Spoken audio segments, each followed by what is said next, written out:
que ya viene. Bueno, vamos a nuestra segunda parte, y vamos a trabajar un poquito el diseño de protocolos, es decir, vamos a aterrizar todo esto que vimos más filosófico, epistemológico sobre las investigaciones, vamos a tratar de aterrizarlo en los protocolos. Y no se asusten que yo voy a dejar a los protocolos al final, pero para llegar a saber cómo hacer un protocolo, tenemos que entender algunas cosas antes, ¿ok? La siguiente, por favor. Entonces vamos a ver algunas cosas. Vamos a ver primero el objeto de estudio del trabajo social. Vamos a tratar de aterrizar todo lo que hemos visto en el trabajo social. La relación del trabajo social con otras ciencias sociales. El trabajo social científico. Y vamos entonces a ver todo lo que hemos visto, pero la investigación en el trabajo social. Los principios en general, cómo vamos a encarar desde el trabajo social la investigación para llegar finalmente algún día al protocolo de investigación. ¿Ok? Algún día llegaremos a los protocolos de investigación. En la siguiente, por favor. ¿Sí los colombianos están ahí? No, todavía no regresan. Todavía no regresan los colombianos, cantarte al pase igual que estos de aquí. Bueno, pero sí, si pasamos más de 10 minutos, entonces... Sí, ya regresó. ¿Ya? Ok, perfecto. Entonces, diga rapidito, en una frase corta, no tengo donde anotar aquí el sí, pero no tenemos... No importa, no es... Ahí, mira, ¿quién me anota? Alguien que me vaya anotando ahí. Frase corta, cortito, lluvia de ideas, ¿sabes? No me haga un... ¿Qué estudia el trabajo social? Si no tienes que decir en dos palabras. Transformación. Intervención con conocimiento. Denle chance para que ya vaya escribiendo. Transformación, intervención, Adaptación adaptación, Comportamiento. comportamientos. al individuo en su relaciones. Fenómeno social. Espérense. Individuos, sus relaciones. Intervención. Individuos, sus relaciones. Comportamientos, alguien me había dicho. Necesidades y problemáticas sociales. Necesidades y problemáticas sociales. Incidir. Transformación. Ponla, ajá, a ver, necesidades y problemáticas sociales. Sujeto social. Y problemáticas sociales. Sujeto en su Espérense. Dice los colombianos ¿qué? Sujeto social. Sujetos sociales. Transformación de realidades indeseadas. Sujetos sociales. Transformación de realidades. Fenómenos sociales. ¿Qué más estudia el trabajo social? El sujeto en relación con su entorno. El sujeto y su entorno. El contexto. Vamos a dar chance, fenómenos sociales, sujeto y su entorno, contexto social. ¿Qué más estudia el trabajo social? Adaptación, que era lo que nos pusieron. Adaptación social. ¿Sí, social, no? ¿Qué más? Colombia, ¿qué más estudia el trabajo social? Percepciones sociales. Percepciones, Demandas sociales. demandas, Políticas. demandas políticas, sociales, políticas públicas, Garantía de derechos. garantía de derechos,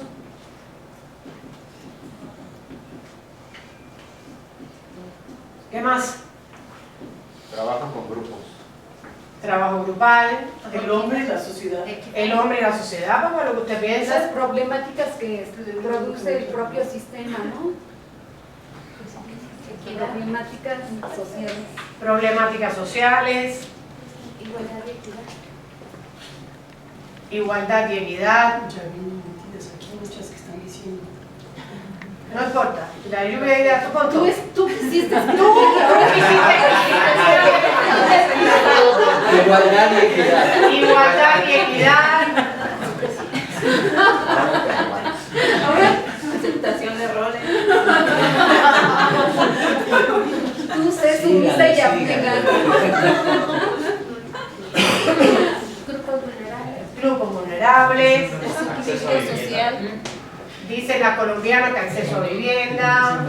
Eso se puede poner necesidades. Desequilibrio social. Desequilibrio social.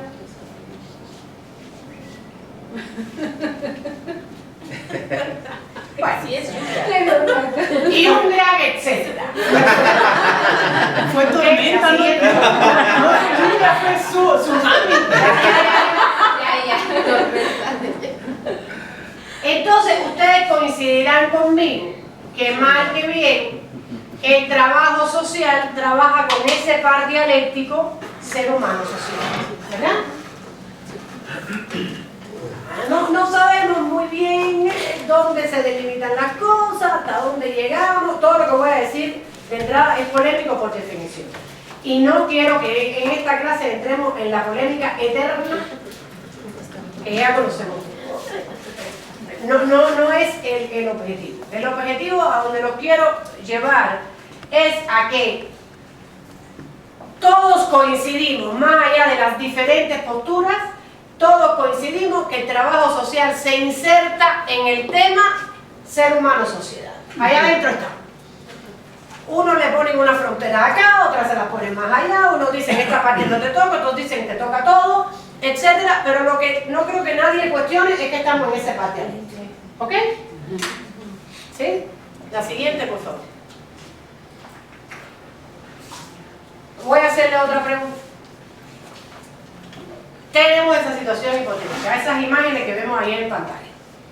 Tenemos una comunidad, en esa comunidad tenemos un problema importante de enfermedades diarreicas y todos sabemos, y nuestro diagnóstico dio claramente que se producen por el agua contaminada. Hay una única fuente de agua que está contaminada y ahí es donde se bañan, donde toman el agua, llevan el agua para su casa, para lavar los trastes, para tomar agua, etcétera, etcétera. Y esa es la causa de las enfermedades diarreicas. Que yo le digo, a ver, trabajadores sociales, aquí les doy el diagnóstico súper bien hecho. Ahí llevamos 6 meses haciendo el diagnóstico, con todo el rigor, la ruptura, todo lo que usted quiera. Aquí tienen el documento. Porfa, necesitamos que hagan una intervención. Y necesitamos que hagan una intervención y no se preocupen, no hay límites. ¿Ok? Tienen todo lo que quieran. ¿Qué hacen trabajadores sociales? ¿Qué hace usted? Identificó el origen que está contaminando el agua. Ya te di el diagnóstico. Ya lo tienes. Ya está el diagnóstico, ya eso está identificado. ¿Qué haces? ¿Qué hacer? ¿Cómo resuelves el problema? Es lo que quiero decir. Tenemos todo el dinero que... No tiene límites. No hay límites. ¿Qué hace usted? En primer lugar, iría a las instituciones con especialistas, por ejemplo, de aguas potables, ¿sí?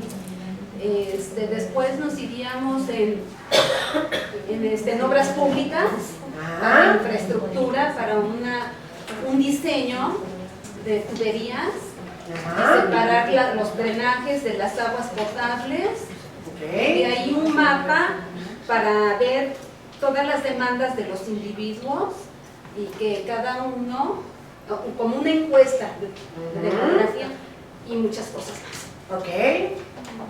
Vamos por atención por allá y ya va veniendo el micrófono para acá. Rapidito, porque lo vamos a terminar a las 8 de la noche.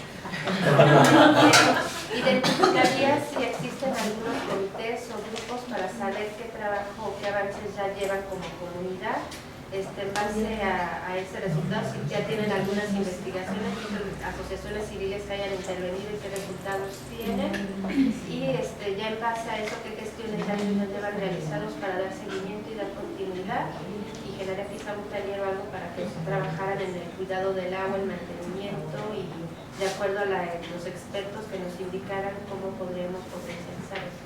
Okay. Sí, como dice la compañera, nada como que lo haga la misma comunidad, porque entonces eso les da el poder de ver transformar algo que les afecta directamente. O sea, lo que ella mencionó es básico, para que ya como comunidad sí puedan darle solución, y no solo inmediato, sino que continúen dando un buen mantenimiento a su red de agua potable y a los cuidados a la salud.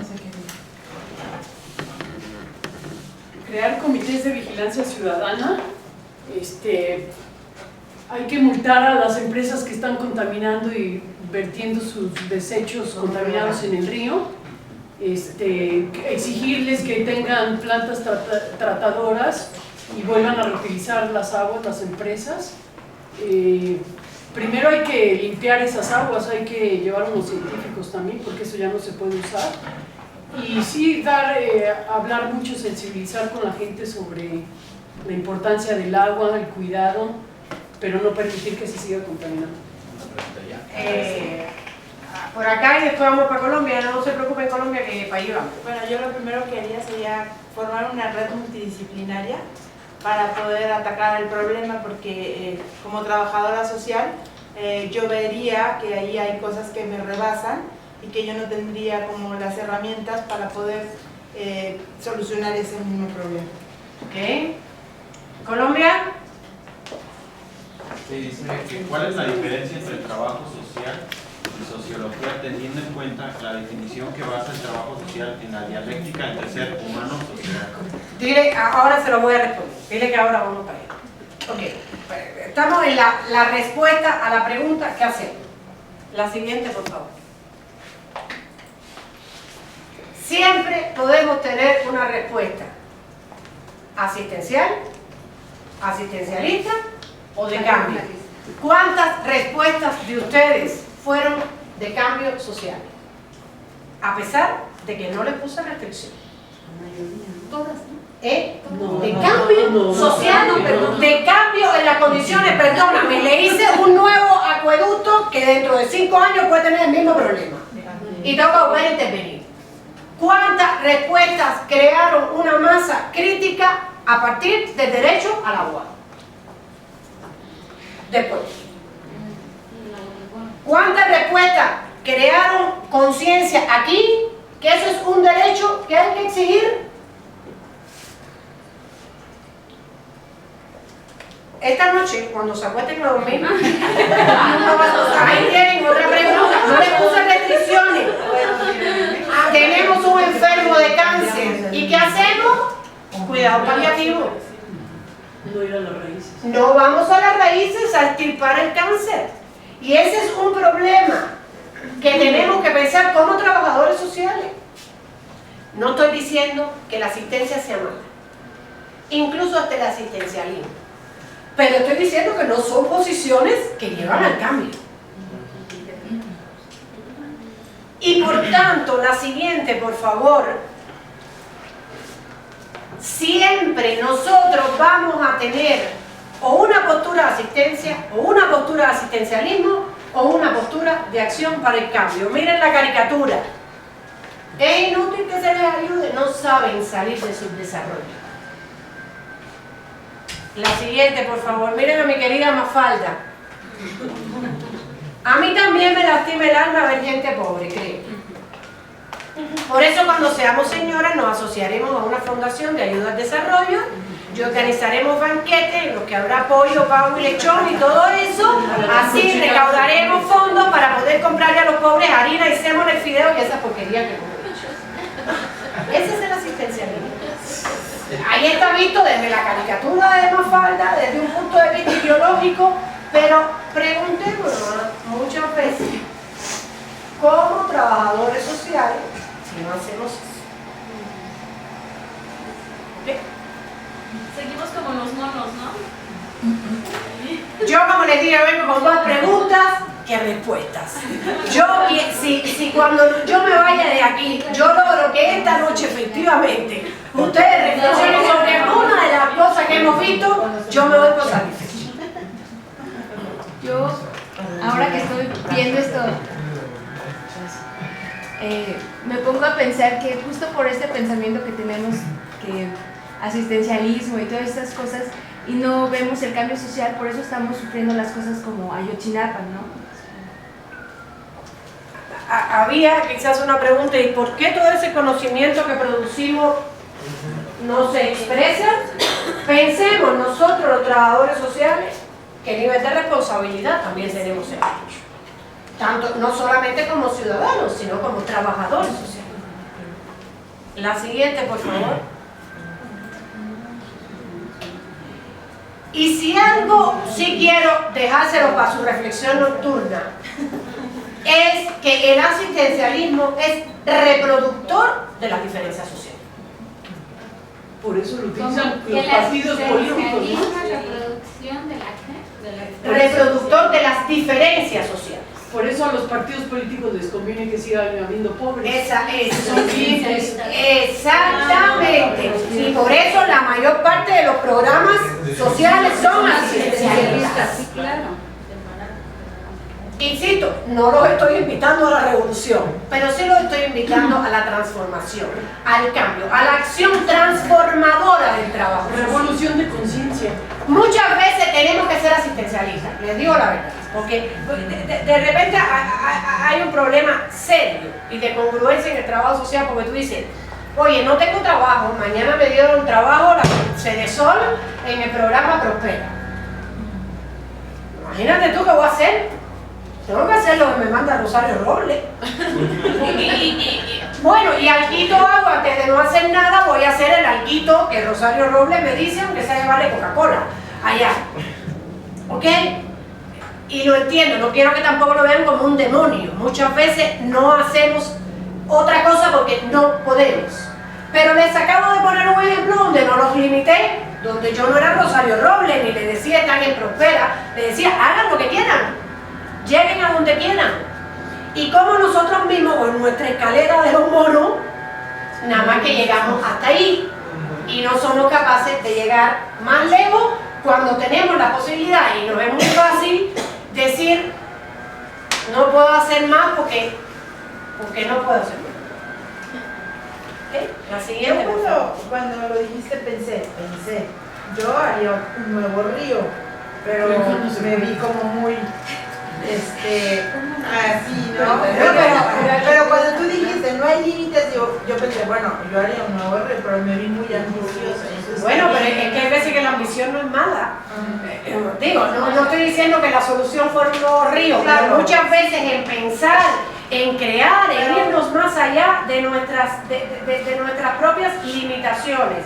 Yo creo que es donde tiene que venir toda la creatividad del trabajador social. Sí, que a veces un poco uno cree que la utopía no sería posible, y sí es posible.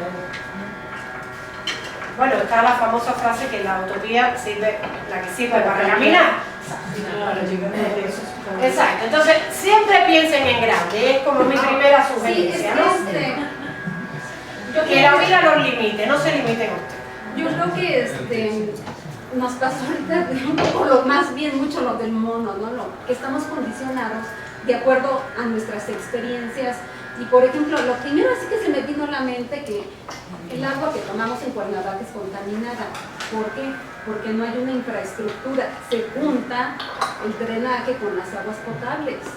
¿Sí? Entonces son viejos los drenajes, no lo sabemos. Y eso se tiene que trabajar. La infraestructura no lo sabemos, pero así sucede. Entonces se mezclan esas aguas. ¿Por qué? Porque no hubo un diseño, un estudio, un mapa para esos acueductos. Ajá. ¿Ok? Entonces, vamos a hacer una segunda dinámica. ¿Ok? Google, lo que se lo sepan, definiciones de capitalismo. A ver, ¿qué es el capitalismo? Vivimos en capitalismo, ¿no? Eso no tenemos duda. Acumulación de capital. Acumulación de capital. Un sistema económico. Un sistema económico que se caracteriza por Por la riqueza concentrada en un sector de la población. Por la riqueza concentrada en un sector de la población. Pueden buscar en Google si quieren, ahí googlear, Wikipedia, diferentes autores, ¿qué es capitalismo? La plusvalía. La plusvalía, la acumulación de plusvalía, la mano de obra, la explotación de la mano de obra. Sí, la riqueza de esos capitalistas a través de la explotación de personas que venden su fuerza de trabajo. Exactamente, perfecto. Un análisis marxista que dice Colombia.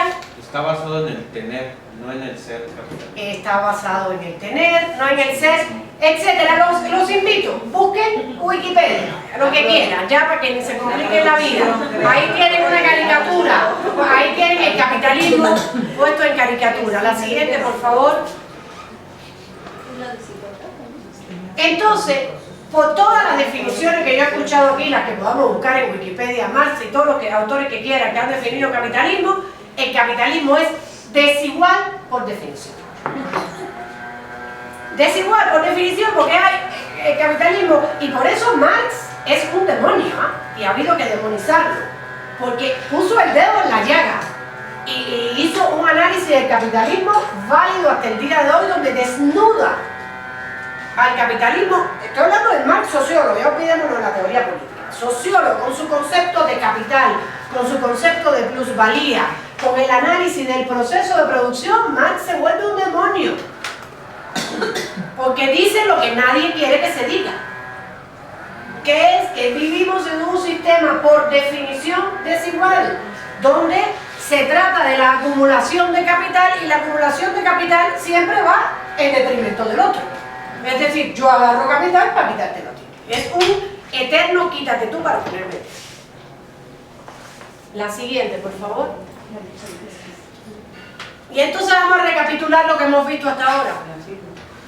Dijimos que el trabajo social, por definición, trabaja con el par dialéctico ser humano y sociedad.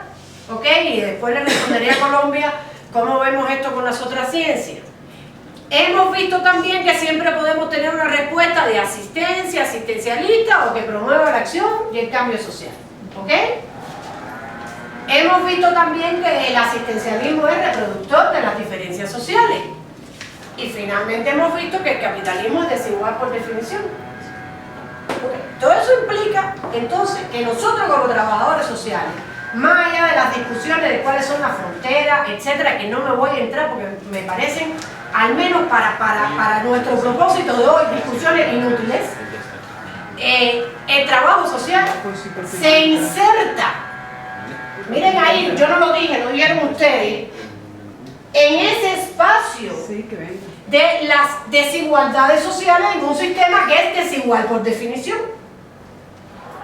Por tanto, el trabajo social se inserta en el espacio de la acción social y en el espacio de la definición de políticas sociales. Por tanto, el trabajo social implica, por definición, una postura política que pueden ser diferentes. Insisto en mi diversionismo ideológico, que yo descubrí lo bueno que era y no lo malo. Ok, podemos tener posturas diferentes, y eso no quiere decir que tú seas mejor trabajador social que yo. Lo que sí, no puede haber trabajo social sin una postura de base. Yo estoy a favor del capitalismo, y yo entiendo que el capitalismo es reproductor de diferencias sociales, y yo pienso que no hay otro sistema y no hay otra manera de ver las cosas. Entonces yo trato en ese capitalismo malo de ver cómo humanizo un poco ese capitalismo. Es una postura y es válida, y por qué decir que es mala, pero es una postura que implica una posición política y ideológica. O yo pienso que hay que sobrepasar al capitalismo y que hay que cambiar el capitalismo, y que el ser humano merece algo diferente de vivir en una sociedad por definición desigual, y por tanto yo produzco un trabajo social que busca la acción, que busca el cambio social, que busca la formación de una masa crítica que provoque el cambio. No quiere decir que no sea la buena y que la anterior sea el malo. Estoy diciendo que partimos de posturas políticas e ideológicas diferentes, que están por definición en la base del trabajo social. Entonces, hacer investigación en trabajo social también implica partir de una posición. Tiene una pregunta. Dice, como cubana, ¿qué podrías compartirnos frente al socialismo en términos de igualdad? Mira, si te respondo esa pregunta vamos a terminar a las 4 de la tarde. O sea, si quieres después la conversamos, se sale un poquito, digamos, de lo que estamos viendo acá. Entonces preferiría no meterme en un tema porque es un tema polémico, etc. Además de que también quiero que me vean aquí como mexicana. O sea, yo soy mexicana por naturalización, lo cual no quiere decir que no sea también cubana, pero yo mi naturalización no fue un trámite ante la Secretaría de Relaciones Exteriores, no, mi naturalización fue de corazón. Yo como mole soy capaz de comerme un taco en una esquina con el celular en la mano, la cartera llena de salsa y no me ensucio. Sí, no, lo mío es de corazón. Entonces, y quiero que me vean así. No obstante, con mucho gusto respondo esa pregunta, digamos, como del marco de la clase para no desviarnos, con perdón, no, mis queridos colombianos, porque si no nos vamos a meter en una discusión política que puede ser como larga, ¿no? La siguiente, por favor. ¿Alguna duda hasta aquí de este objeto de estudio de trabajo social? Como les digo, la frontera, ahora vamos a ver. La siguiente. La relación del trabajo social con otras ciencias. Y ahí creo que voy a responder una pregunta que me hicieron los colombianos hace rato, etc. Les voy a decir mi postura.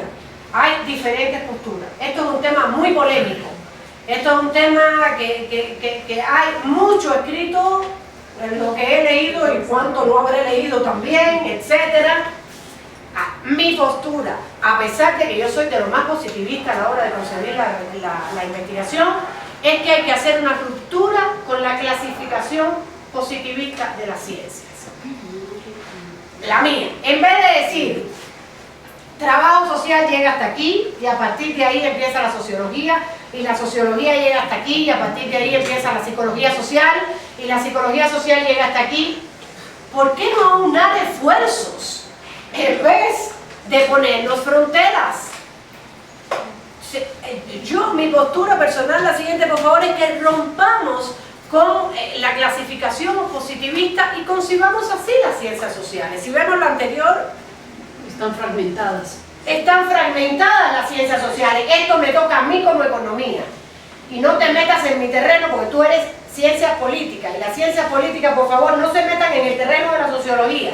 Y por supuesto, el trabajo social, en esto es el gran perdedor de esta historia. Ustedes casi se quedaron sin objeto.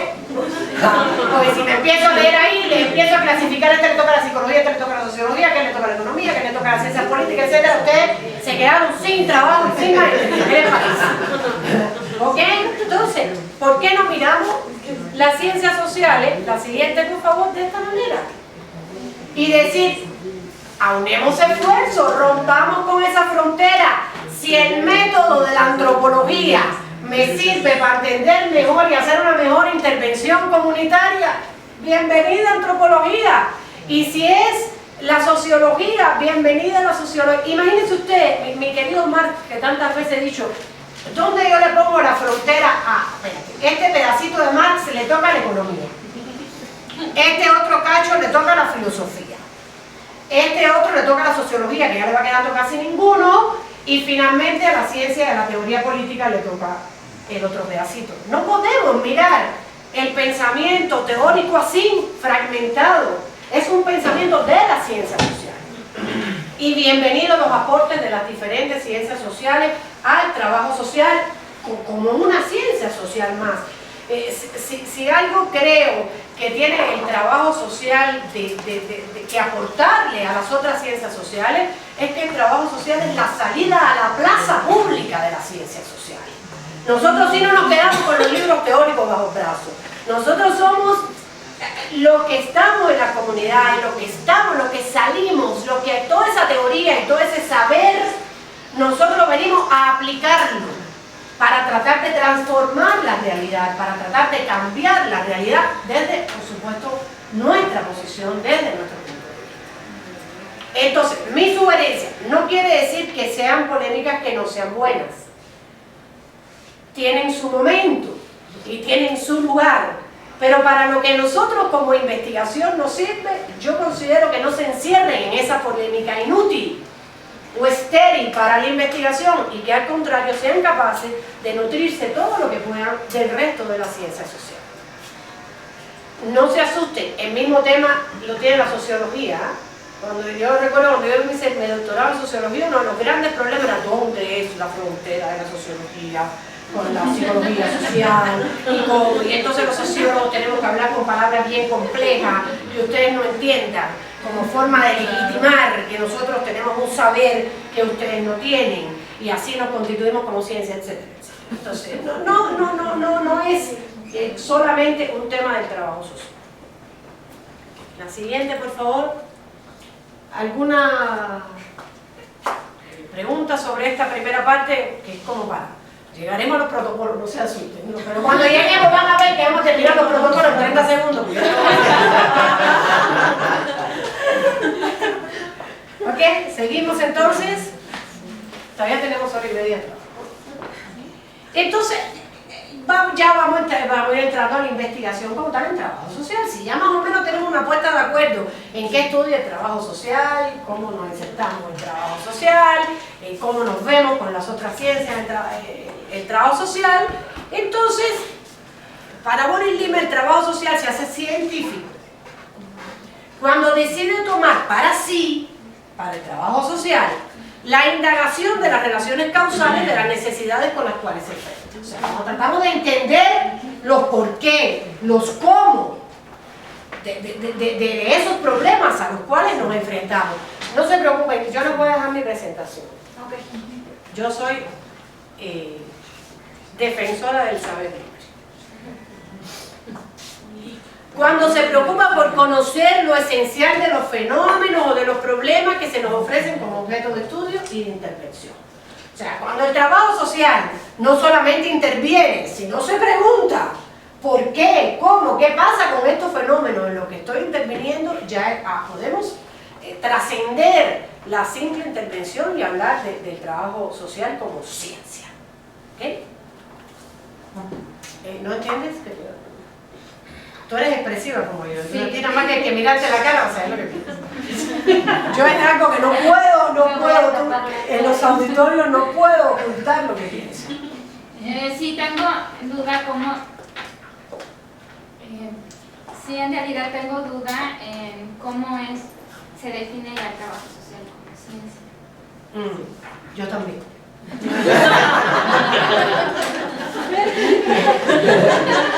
Yo también, ya somos dos.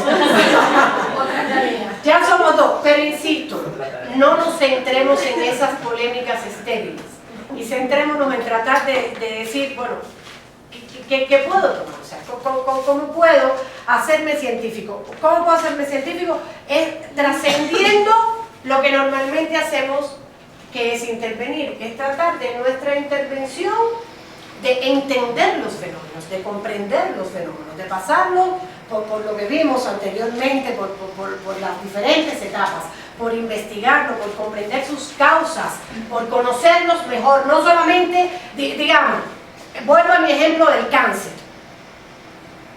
No se trata solamente de poner la curita o de hacer una operación de extirparlo.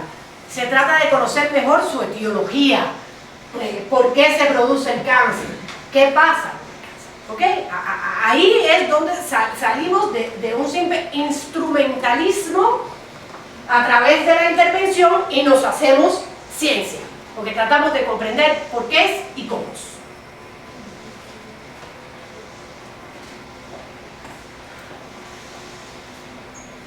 Y ya vamos para la estructura.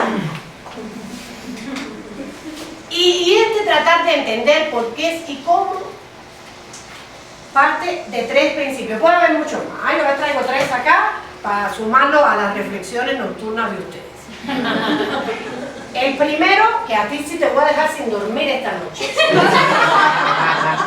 Porque el primer principio que vamos a ver es que nuestro sentido común, ese que te ha llevado toda tu vida a ti, que te ha estructurado como tú dices, eso es forzosamente falso.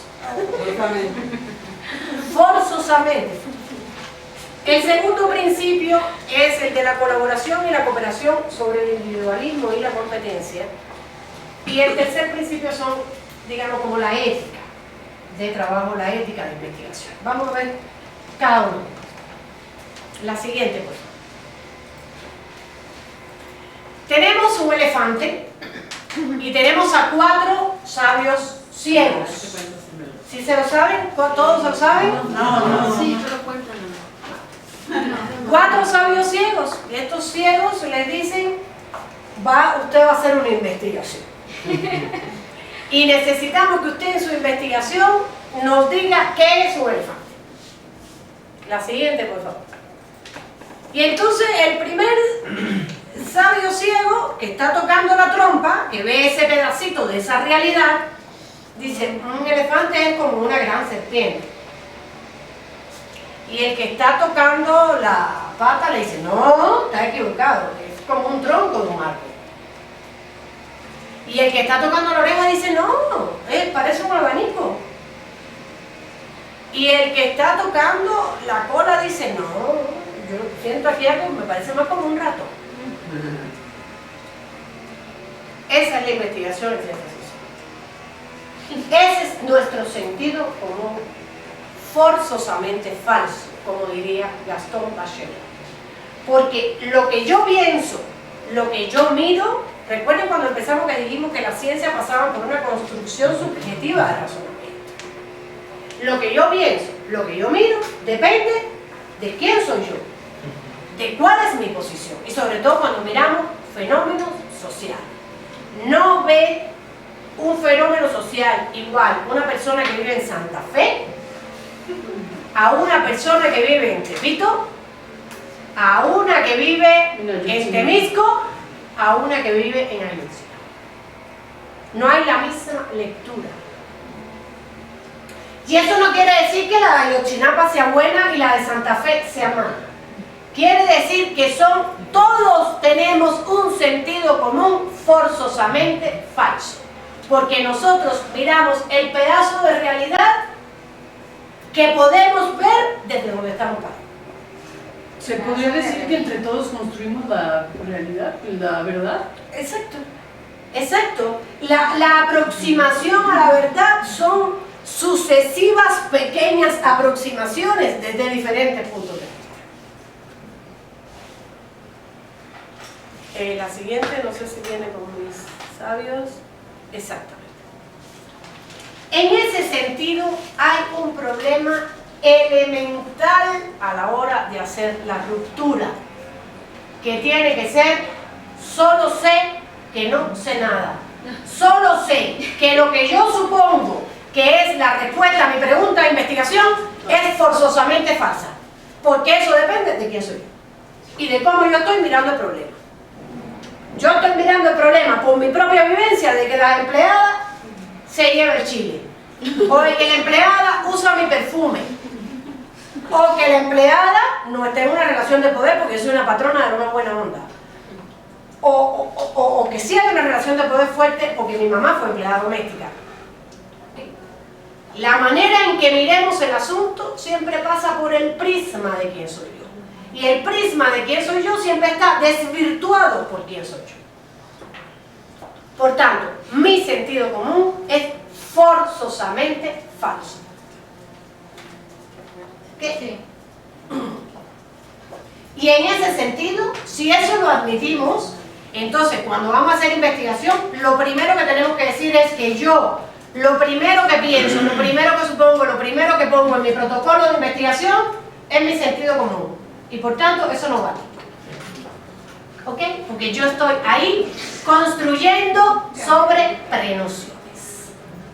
Construyendo sobre mi sentido común forzosamente falso. Y eso implica una postura ética.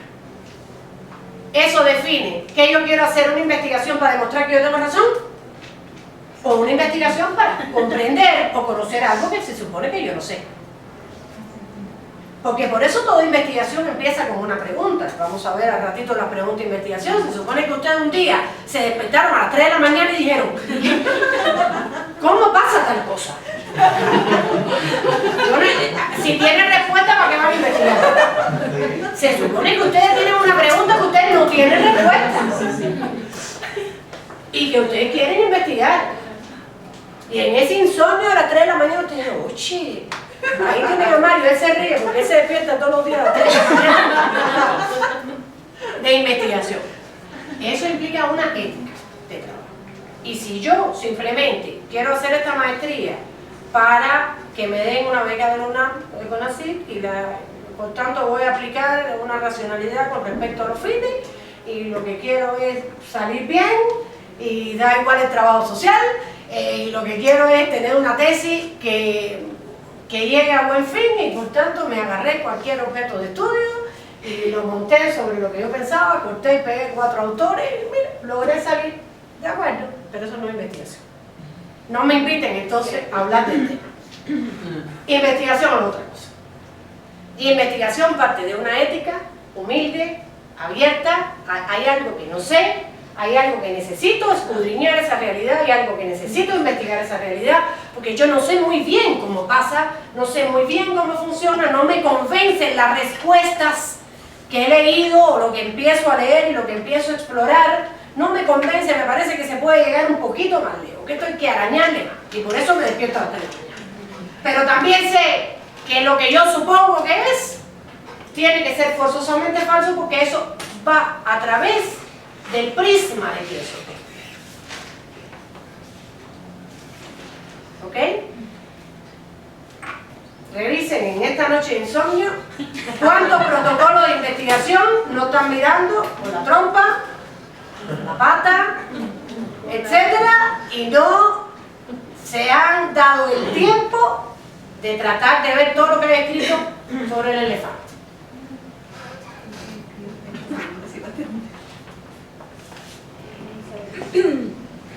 La siguiente. Segundo principio, vamos a hacer un ejercicio que también conocen. La isla desierta. Los de Colombia no sé si tendrán manera de poderlo hacer allá. Quiero que anoten ustedes rápidamente. Estamos en un barco que está naufragando. ¿Ok? Rápido, porque estamos naufragando. Hay una isla desierta, esa isla podemos llegar todos, podemos llevar 3 cosas a la isla. ¿Qué 3 cosas llevan? Colombia, ¿qué 3 cosas llevan? Pero rápido porque estamos... No, escríbanla, rápido, estamos naufragando. Un salvavidas. Estamos naufragando, rápido. ¿Qué 3 cosas llevan a la isla? Hay de todo en el barco, podemos agarrar 3 cosas y nos las llevamos a la isla. Ya, yo ya. ¿Ya? Que tú te vas a salvar porque vas a nada rápido. Lo que matan, los demás ya se de la boca. Es que ella sí sabe nadar. Ella sí sabe nada. ¿Ya lo tenemos? A ver, dígame Colombia, ¿qué 3 cosas se llevan? Un libro, una vela y fuego. Un libro, una vela y fuego. Y fuego nadando. Reténgalo, ¿no? ¿Tú qué te llevas? Comida, agua y una sombrilla.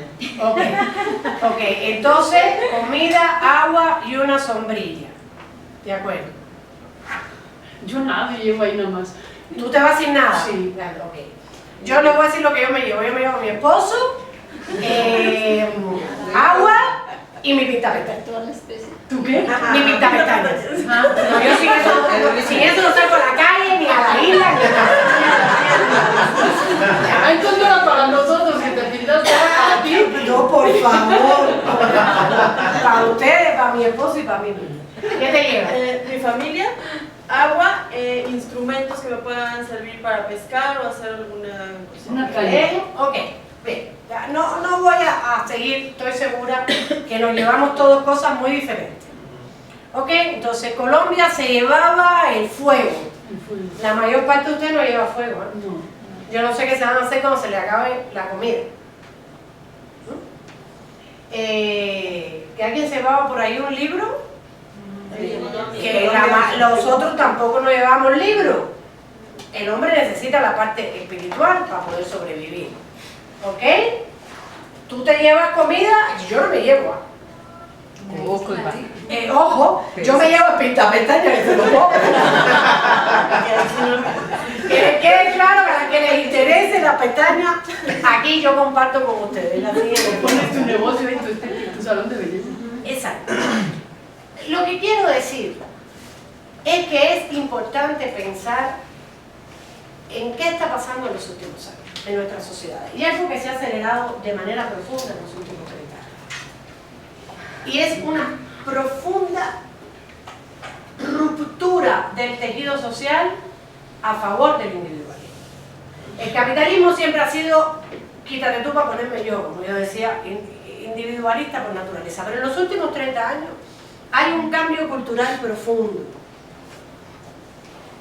Hemos pasado de una sociedad de deberes a una sociedad de derechos. Se ha incrementado de manera terrible el individualismo, la competencia. Hay una ruptura del lazo social, hay una ausencia de la búsqueda del bien común. De una manera impresionante lo que estamos viviendo. La siguiente, por favor. Díganme si esto no es verdad. Hace 30 años, cuando yo por lo menos fui a la escuela, si yo sacaba una mala nota, mi mamá me quería matar. Y la razón la tenía la docente. Ahora es al revés.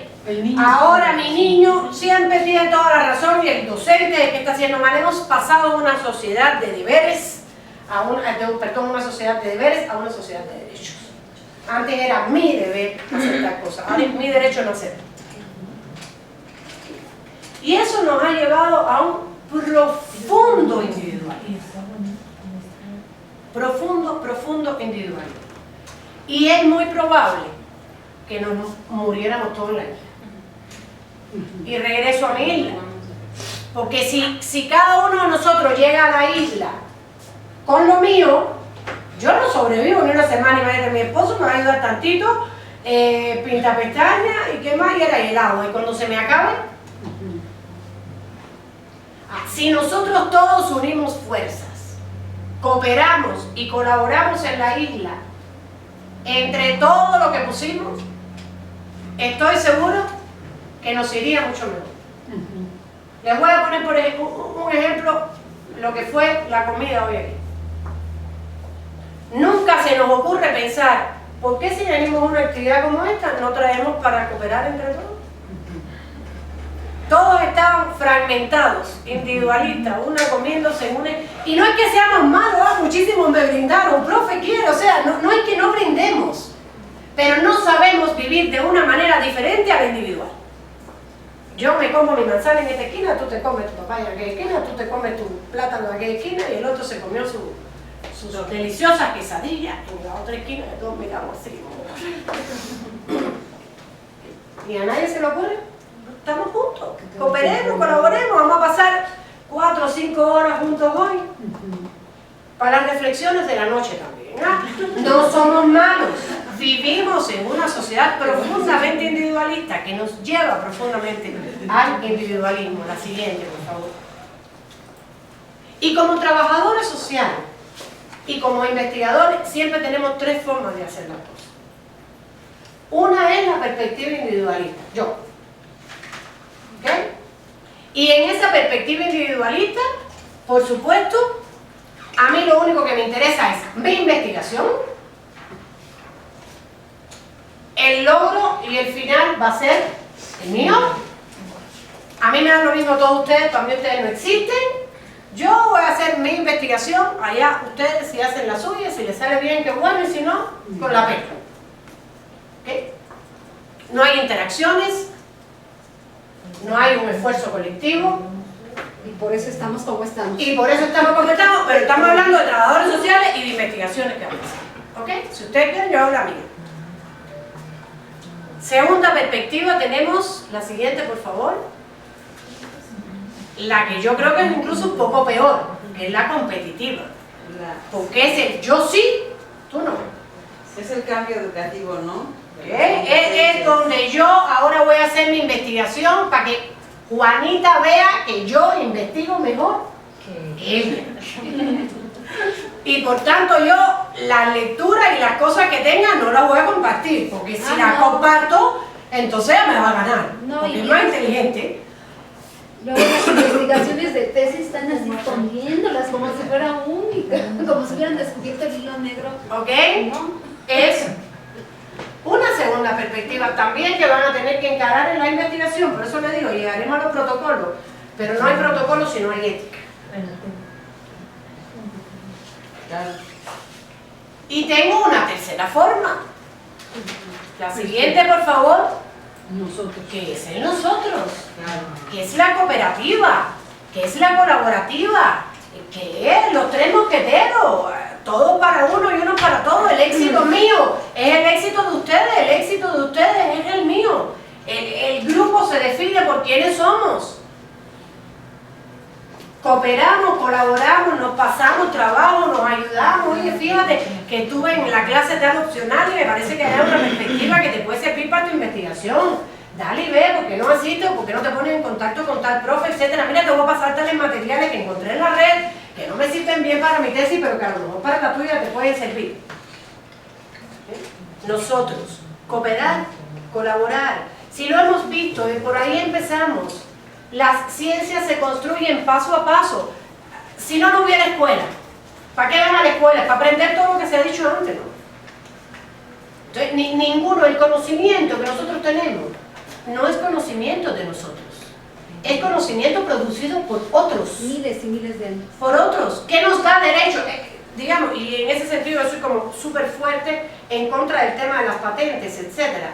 Porque tú haces una patente de un medicamento, pero si tú no inventaste la historia de la medicina, o sea, tú llegaste a este punto por toda la historia de la humanidad que hay detrás de ti. ¿Quién te da derecho a apropiarte de un conocimiento como único tuyo? Si ese conocimiento tú lo construiste gracias al conocimiento que produjeron millones de gente detrás de ti. Entonces, ¿qué nos da derecho a tener una perspectiva en la investigación individualista o competitiva? ¿Ok? Compartir, colaborar.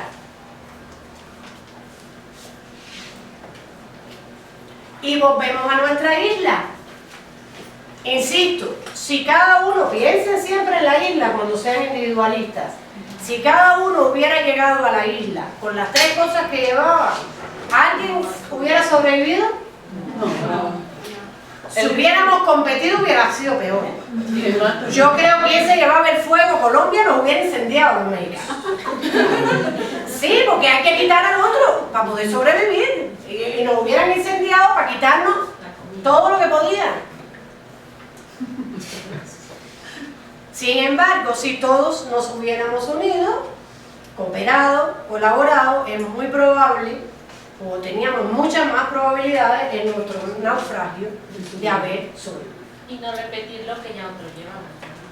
Y íbamos a tener cantidad de comida, estoy segura, cantidad de agua, como yo le llevo a mi esposo, le llevaba gente extra para trabajar, a la tierra, a sembrar, teníamos una sombrilla que nos iba a ayudar a taparnos cuando estuviera la lluvia, el fuego para cocinar los alimentos. Digamos, los de Colombia se van hasta una vela, mira, no íbamos a tener en la noche oscuridad. Mira cómo nos íbamos a apoyar, el libro, cuántas cosas tendríamos que nos hubiéramos podido apoyar y crear mutuamente. Tercer principio. Partir la investigación de toda una ética de trabajo. Voy a hablar rápido de ello, es mucho más que esta diapo. Dejar que la realidad social hable, no encerrarla en lo que nosotros creemos que sea. No basarnos en nuestras creencias, en nuestras prenociones, en nuestras percepciones, en nuestra escalera de los plátanos. Avanzar paso a paso, no saltar etapas, ser sistemático, es importante. Hay alumnos que empiezan por las conclusiones, no se me desesperen, poco a poco la investigación tiene todo un lugar, todo va paso a paso. Popper, recuerden, tratemos siempre, aunque no podamos comprobar la verdad, intentar falsificarnos, una forma diferente de mirar las cosas. Decir, yo soy el que estoy equivocado, voy a intentar falsificar lo que yo pienso, y si no pude, bueno, pues lo admito, pero siempre tengo que tratar de falsificarme, porque todo va a estar, por mucho que yo pueda estar permeado en mi sentido común, y hacer que mi sentido común es forzosamente falso. Honestidad. yo creo que tenemos que ser honestos, no podemos ir buscando investigaciones que quieran comprobar lo que nosotros queremos que se compruebe. Hay que ser honesto y hay que decir, no fue así, mira, y a pesar de que hice buenísimas hipótesis en el momento que Juanita me dijo que las tenía que hacer y no las hice sobre las pronunciaciones, etcétera, no llegué a los mismos resultados, no pasa nada, no importa, hay que saber leer esas cosas, pero hay que ser honesto. Y, como ya había hablado un poco, hay que tener también un planteamiento de crítica abierta. No es mala la crítica. No hay que combatir la crítica, no importa ser criticado, no quiere decir que somos malos. Significa que tenemos que tener la apertura suficiente para escuchar diferentes puntos de vista. Se los dejo también para sus reflexiones nocturnas. Para sus reflexiones nocturnas. Ya voy a entrar al protocolo, no se asusten. ¿Alguna pregunta? ¿Hasta aquí? Ok, ¿seguro? ¿Colombia? ¿Preguntas? ¿Chicas de Colombia están bien? Aquí le estoy diciendo adiós, digan adiós, sonríen. Ok, perfecto, me da gusto. Bueno, la siguiente. Entonces, miren, ya apareció la palabra protocolo, al fin. Aquí tenemos un esquema rápido de lo que puede ser la investigación. Digamos, hay un planteamiento del problema que necesito saber, para qué lo necesito saber, después yo planeo y hasta ahí se me quedan los protocolos, ¿ah? ¿Qué recursos necesito? ¿Qué actividades son necesarias? Y después viene toda la parte de estructuración, observación, interpretación de resultados, etc. No se preocupen, no tienen que anotar, yo les puedo dar una presentación con mucho gusto. La siguiente, por favor. Y entonces, ¿por qué es importante un protocolo? Más que un trámite que les exige para poder entrar a la maestría. ¿Ok? ¿Por qué es importante un protocolo? Porque un protocolo es un plan de trabajo para realizar una investigación. Si lo quieren ver en preguntas sencillas.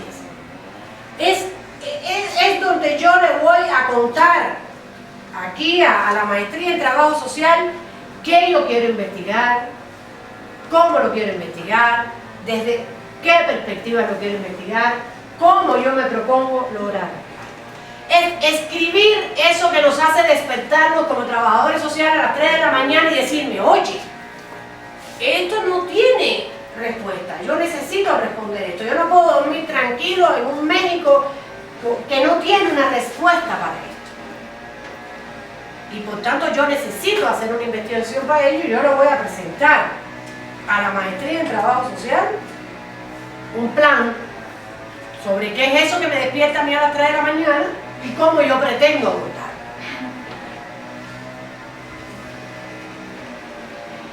Es importante volver al mismo relativismo con que he tratado de hacer toda mi intervención. No hay modelos únicos, no hay respuestas únicas. Digamos, se pueden encontrar que la UNAM tiene esta estructura de protocolo, que la UAM tiene otra estructura de protocolo, pero todo el mundo coincide que es importante un protocolo. ¿Ok? Entonces, ustedes siempre, por supuesto, cumplan lo formal. Si le dicen tantas páginas, tal estructura, pero siempre con el punto de vista de que uno necesitamos tener una estructura lógica, coherente, articulada entre sí, que haga el cuento de qué yo quiero investigar, para qué lo quiero investigar y cómo pienso investigar.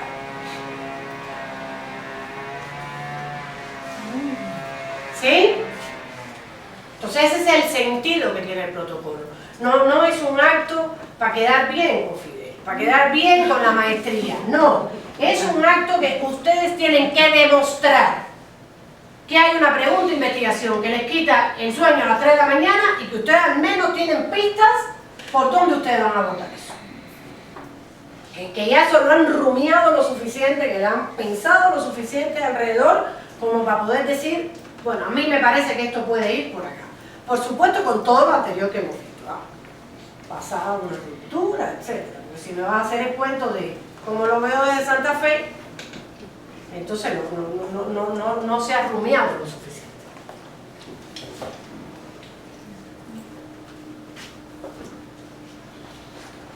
Como les decía, no hay recetas únicas, para nada.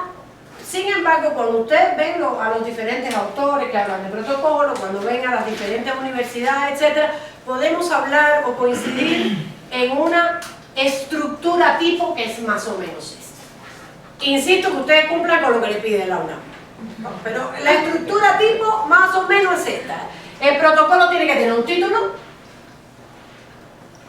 tiene que tener un planteamiento de problema donde va la pregunta que me despierta a las 3 de la mañana, más o menos contextualizada, digamos así. Tiene que tener un mínimo de fundamento teórico y estado de la cuestión o estado del arte, o sea, tiene que tener una ruptura inicial. No puede ser que el bla bla bla sea mi sentido común, forzosamente falso. Y tiene que abordar en alguna medida cómo yo pienso abordar esto, es decir, con qué metodología, con qué técnica, etcétera. Por supuesto, la bibliografía y un cronograma de trabajo, como yo voy a ver, porque además yo tengo 2 años para terminar la maestría, 2 años para entregar una tesis, y yo tengo que ser realista y decir cómo voy a trabajar. Entonces, digamos, más allá de la estructura formal que les dé el CRIM, la mayor parte de los autores coincide en que un protocolo se estructura más o menos así. ¿Ok? Y vamos a hablar de los títulos. Fíjense, voy a decir cosas que pueden ser contradictorias con otros. Yo voy a decir mi punto de vista. Insisto que ustedes hagan las cosas como se las piden.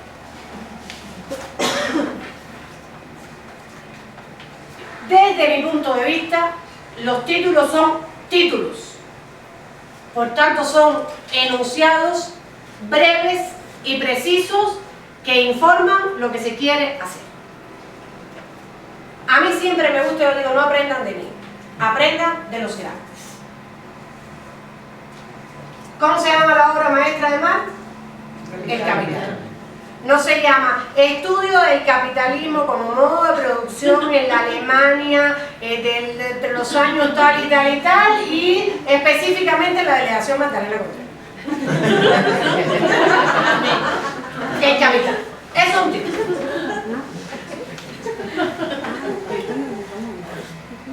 Si el estudio de Marx hubiera sido la delegación Magdalena Contreras, hubiera servido de lo más, pero nadie hubiera sabido lo que decía. ¿Ok? Digo, no digo que nosotros seamos grandes, no digo que nuestra tesis de maestría vamos a escribir el Capital, pero solo estoy diciendo que de los grandes siempre se puede aprender muchas cosas. Se puede aprender el método, todo. Mírenlo todo. Durkheim, su mejor libro, o bueno, sus libros, ¿cuáles son? Díganme títulos de libros.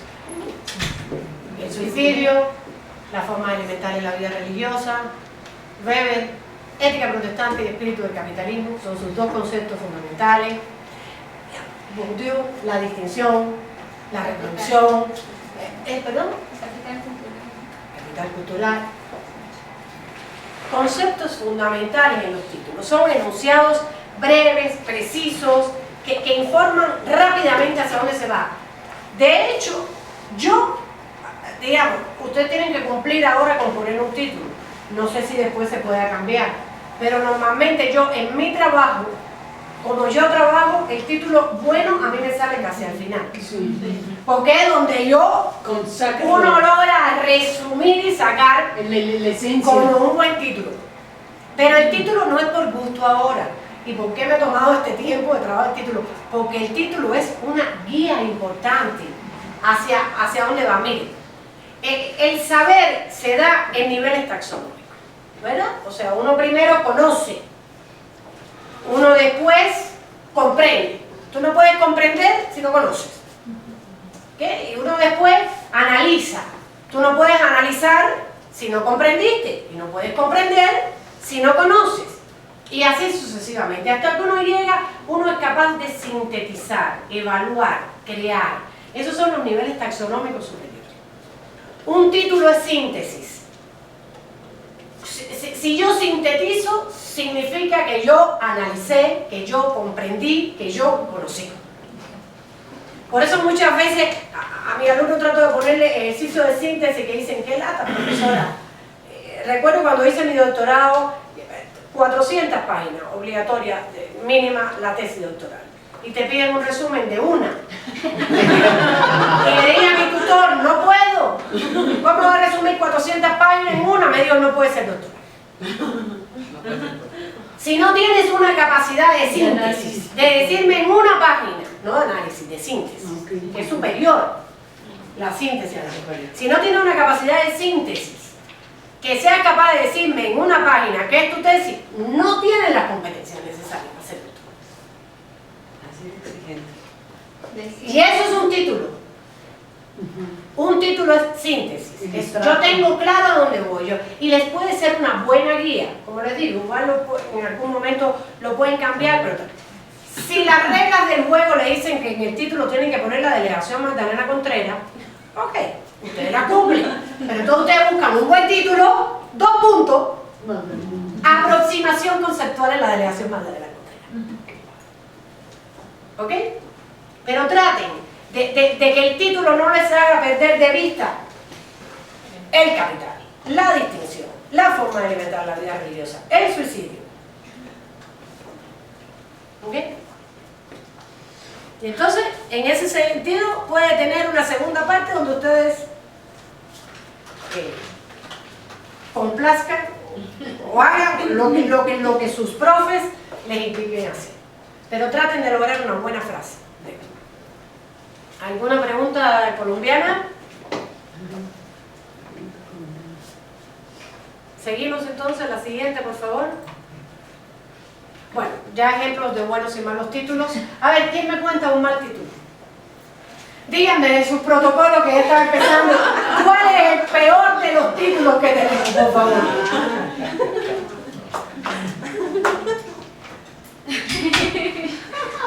No se preocupen, no estamos en competencia. Es que mira. Rompan con el individualismo y la competencia, compartan. De hecho, las preguntas que vamos a ver aquí son las peores. Yo, el mío. Diga usted, ¿cuál es su malísimo título? Porque con todo lo que hemos estado viendo, pues sí, ya veo que no es un título. Ahora tal vez otra cosa. ¿Qué impacto psicosocial tiene el diplomado de herramientas psicoterapéuticas para el trabajo comunitario en los alumnos que egresan? Requete, mega más. Ansiedad. Es mega mal. Otro mega mal. Venga usted, valor.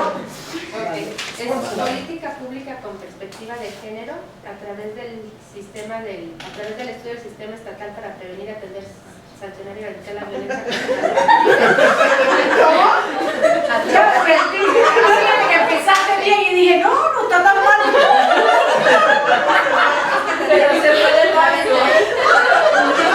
que me lo corrijas. Pero pasa lo que quiera. A ver, dígame. El mío es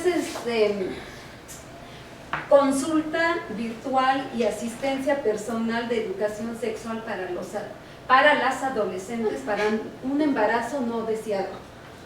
Miren, sugerencia.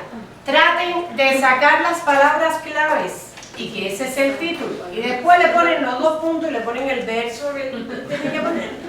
Imagínense ustedes que Durkheim, en su famosa obra, que además, si no se han leído, ¿se han leído El suicidio de Durkheim? No. Léanselo, además así. Y es facilito de leer, no es nada difícil. Durkheim es el primero que toma el tema del suicidio y saca el suicidio de la psicología y lo lleva a la sociología. Y trata de entender cómo el suicidio no es un acto meramente psicológico, sino cuál es la relación del suicidio con lo social. Y hace todo un estudio y parte de una pregunta, vamos a ver la pregunta ahora, que él constata que se suicidaban más los católicos que los protestantes. En los países católicos había más suicidios que en los países protestantes. Entonces, imagínense que ese libro de suicidio, que es una obra maestra, se hubiera llamado El suicidio en los países católicos en relación con el suicidio en los países protestantes de Europa, de finales, de no sé qué, no sé cuánto, como hecho social. No te lo compro. Nadie lo hubiera comprado, de hecho, no estaríamos hablando en el día de hoy de eso. ¿Ok? El suicidio. 2 puntos. Estudio, contraste entre los países católicos protestantes de la Europa de finales del siglo XIX. ¿Ok? Saquen los conceptos fundamentales, hagan algo impactante, 2 puntos, toda la regla del juego que les pido. Y eso les va a ser una guía fácil a ustedes, porque esos títulos largos enrevesados ya empiezan ustedes perdidos. Ya, pues sí. ¿Okay? Traten de concentrarse en conceptos. ¿A dónde voy? Voy a estudiar el suicidio, voy a estudiar la desigualdad, voy a estudiar tal sujeto, etc. Ahí voy.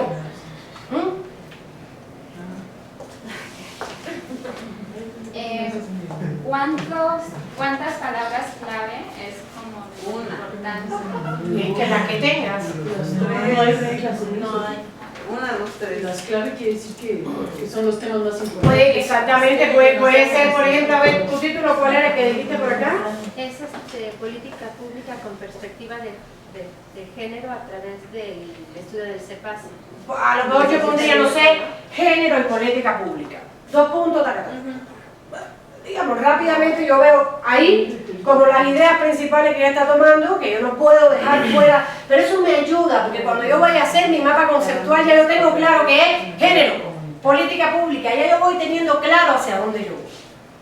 Por eso el título no es porque qué latero esta gente del crimen que me hacen poner un título y me dicen que no sé qué, no, es porque es una guía. Una guía de hacia dónde quiero ir. ¿Okay? ¿Preguntas? ¿Colombia, preguntas? ¿No? Ok. La siguiente, por favor. Yo sí tengo duda, mira. Me estoy pensando que tuve una clase de metodología e insistían mucho que en el título es como lo que te está diciendo todo el tiempo. ¿Te acuerdas de Philip? Ajá, nos decía que ahí se tiene que plantear la problemática, el tiempo y el espacio. Que si eran así palabras muy cortas como el capital y el suicidio, requeriría de muchísimo tiempo, que era importante delimitar. Y yo me acuerdo que fue todo un debate, ¿verdad, Betty? Mira, yo personalmente discrepo, ya te dije mi posición, pero te dije mi posición con respecto a las otras posiciones. Digamos, siempre son posiciones, todo lo que estamos hablando es forzosamente polémico, porque son posiciones diversas. Entonces, insisto en lo que les dije al principio. Yo creo que ustedes tienen que saber sostener sus posiciones. Y por supuesto, insisto también en cumplir las reglas del juego. Si a mí me dicen el título para entregar el protocolo en el crimen tiene que tener el lugar en no sé qué, no sé cuánto, yo pongo el lugar en no sé qué, no sé cuánto. Conclusiones ellos, ¿no? Bueno, ok. Ustedes tienen que cumplir las reglas del juego y eso es importante. Ahora bien, dentro del cumplimiento de esa regla del juego uno puede tener posturas y uno tiene que saber defender sus posturas. A mí Fidel viene y me dice, Juanita, tu título es malo porque esto y lo otro. Y yo le digo, a ver Fidel, perfecto, voy a dar mis argumentos. No me digan que es porque Juanita dijo, o porque Fidel dijo, o porque mi profe de no sé quién me dijo. No, ¿cuál es tu postura? ¿Ok? Y esa es la que tú tienes que aprender a defender la investigación, porque el día que tú vengas a defender tu tesis, claro, ¿de dónde sacaste tal cosa? Sí, yo te voy a preguntar, y no me digan, no, porque a mí cuando me dijeron que entonces en la clase de metodología hubo un profe que... No, ¿usted qué piensa? Le voy a decir. Es su tesis, no es la tesis, es que cuando el profe de metodología venga a defender su tesis, se defenderá. No, lo que pasa Ese es el asunto. Lo que pasa es que no sabemos investigar, es difícil, por eso estamos aquí. Mira, ¿no? y no te preocupes, porque no sabemos investigar nada. En el sentido de que la investigación es una vida, es un camino. La investigación no se acaba con una tesis de 2 años. Viro para atrás. Vamos a volver a mis grandes clásicos. No es que Marx escribió el libro del Capital en 6 meses o en los 2 años de la maestría. Marx le dedicó su vida y de hecho se murió y lo trasciende su asistente, que era Engel, y siguió escribiendo con todas las ideas que no había podido escribir. Era la investigación de su vida. Normalmente la investigación no empieza ni se termina en una tesis. La investigación es un camino de vida, es una postura, por eso he tratado de englobársela en todo lo que entra y ahí voy a concluir. Si la entrada de usted a la maestría de trabajo social es meramente formal, bueno, que les vaya bien, pero qué triste para México. Porque México realmente necesita muchos más trabajadores sociales comprometidos, que ejército, que cosas, mucha más investigación en ciencias sociales, mucha más intervención, mucha más puesta en práctica, y ojalá y realmente nosotros, las nuevas generaciones, todos tenemos mucha esperanza en ustedes, que deciden llegar al aula, que deciden hacer una maestría en trabajo social, que me imagino que es porque tienen un propósito de bien común, etcétera, y que sus investigaciones van a contribuir a ello, y que este cuento de trabajo social no se va a terminar dentro de 2 años cuando defiendan una tesis de maestría, sino que va a haber un compromiso de vida, un compromiso social, un compromiso con el bien común. Esa es la investigación, no es una tesis de maestría. Ojalá sea eso lo que realmente, y los esfuerzos formativos que estamos haciendo nosotros son con ese propósito. O puede hacerse primera parte, segunda parte, tercera. La investigación es la vida. La vida y la investigación normalmente se termina con muchas más preguntas que las que respondes, porque esa realidad social siempre es mucho más grande que tú. Y cambiante. Y cambiante, y te va a poner nuevas interrogantes y nuevas cosas, y no hay verdades. Por eso te digo, no es lo que dice Juanita, ni es lo que dice tu otra profe, ni es lo que dice Pierre, ni es lo que... son diferentes puntos de vista y diferentes formas de concebir las cosas. Por eso insisto, lo importante es cómo las ven ustedes, cómo las van a encarar ustedes, qué posición van a tomar ustedes, cómo la van a sustentar. A mí me puede sustentar lo más contrario a lo que yo digo, pero me lo tienen que sustentar. Si me lo sustentan, yo se lo compro. Claro. Sí, el problema es cuando tenemos como asesor a esa persona que te impone, ¿no? Todo eso. Entonces... Bueno, tú también tienes que sobrevivir. No, pues uno tiene que tener estrategia, y tú vas jugando, pero tú también tienes que demostrar. Yo estoy segura que si tú demuestras con argumentos cosas, tú vas saliendo adelante. Okay. ¿Puedo compartir mi título? Adele, usted.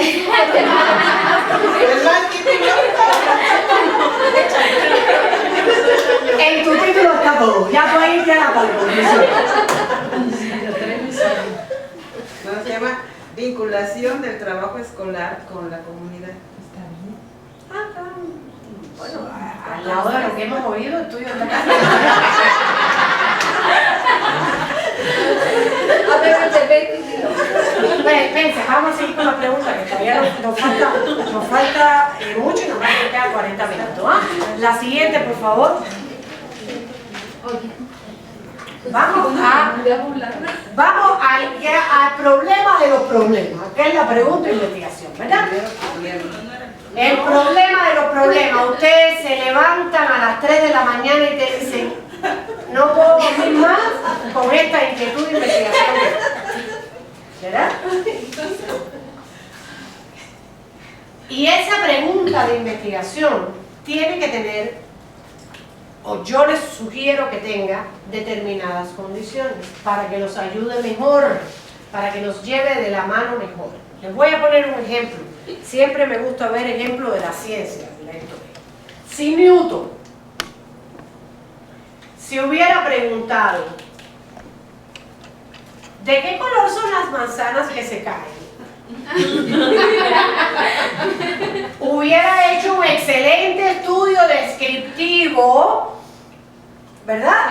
De los tipos de manzanas, los colores de manzanas, etcétera, pero no hubiera avanzado en la producción del conocimiento. ¿Por qué avanzó en la producción del conocimiento? Porque se preguntó, ¿y por qué? ¿Por qué se cae para abajo? ¿Por qué no se cae para otra parte? ¿Por qué pasa eso?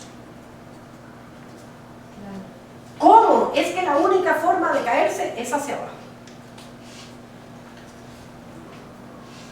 Entonces, la forma en que hagamos la pregunta va a conducir nuestra investigación y nos va a conducir a lugares totalmente diferentes. Y mi primera sugerencia es que la pregunta sea clara y sencilla. Insisto, no aprendan de mí, aprendamos de los grandes. Nos vamos al suicidio de Durkheim, que ya les he comentado varias veces. ¿Cuál fue la pregunta? Y lo tiene, porque Durkheim es, por eso le digo, léanse ese librito, porque ese librito es una joya metodológica. De los clásicos no solo aprendemos teoría, de los clásicos aprendemos cómo construyeron teoría, cómo investigar.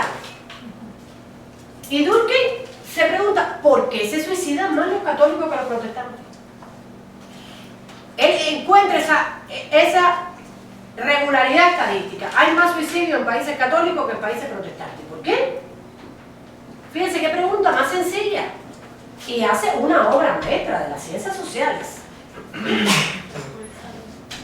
Salud. Bourdieu, en su libro La distinción, 1000 páginas, un tratado de espacio social, de la dimensión cultural de las clases sociales, que es espectacular, muy difícil de leer, no con la sencillez de Durkheim. La pregunta que se hace a Bourdieu es ¿por qué hay personas que van a los museos y otras no? ¿Cómo se llama? Pierre, P-I-R-R-R, Pierre Bourdieu, B-O-U-R-D-I-E-U. Él constata que los domingos hay personas que se levantan y se van a los museos con la familia. Y otros que no, que a lo mejor se van, tienen otras prácticas culturales, que se van al centro comercial. No tengo la menor idea de decir, ¿por qué? O sea, ¿qué hay en las personas que hacen que unas tengan como ese amor al arte o esa afición al arte, a la cultura, y otras no? Fíjense qué pregunta más, y es un tratado así, de 1000 páginas de clases sociales, responder esa pregunta. Es decir, la sencillez de la pregunta no quiere decir que su respuesta sea sencilla o no. Tanto, mi sugerencia es que también hagan preguntas de investigación lo más sencillas posibles, lo más claras posibles, unívocas. Una sola pregunta, no 15 preguntas en un párrafo. Ya después podrán empezar a problematizar esa pregunta. Pero lo que a mí me despierta por la mañana tiene que ser ¿por qué se cae la manzana? Ya después veremos y empezaremos a problematizar todo eso y añadirle cosas. Que sea factible, realista, que estudie lo que existe. Ustedes van a hacer una investigación de 2 años. Por tanto, tiene que ser factible. Realista en 2 años, que estudie lo que existe, porque si te pregunta ¿cómo será el futuro de México en los próximos? Imagínense ustedes, o sea, la bola de cristal. No. Lo social, como decía Durkheim, se explica por lo social. Y sobre todo, y en mi sugerencia, que busque explicar o comprender, no describir. Porque si yo lo que busco en la descripción, terminaré contando que hay 876 manzanas rojas y 928 manzanas verdes. Y voy a describir un fenómeno. No quiere decir que esté mal describir, pero lo que sí quiere decir es que no va a llegar tan lejos como una pregunta que busque cómo, que busque por qué es. ¿Ok? La siguiente, por favor. Entonces vamos a trabajar unos 15 minutos con las peores preguntas de investigación que tiene. ¿Quién tiene la pregunta más mala de este grupo? Yo ya leí el peor. A ver. Dice, ¿qué pasa cuando uno quiere investigar y también probar si una estrategia de intervención funciona o no? Bueno, tu investigación puede ser la evaluación o el cómo poder intervenir de manera más efectiva ante una problemática determinada. Por eso digo, depende de cuál es tu pregunta de investigación.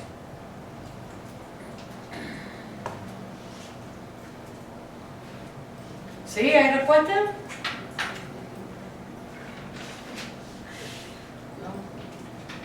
Bueno, seguimos por acá. ¿Quién es valiente que viene a decirnos su pregunta de investigación? Pues yo me hice muchas preguntas, yo creo que eso está mal. Bueno, trata de concentrarte en una y véngase.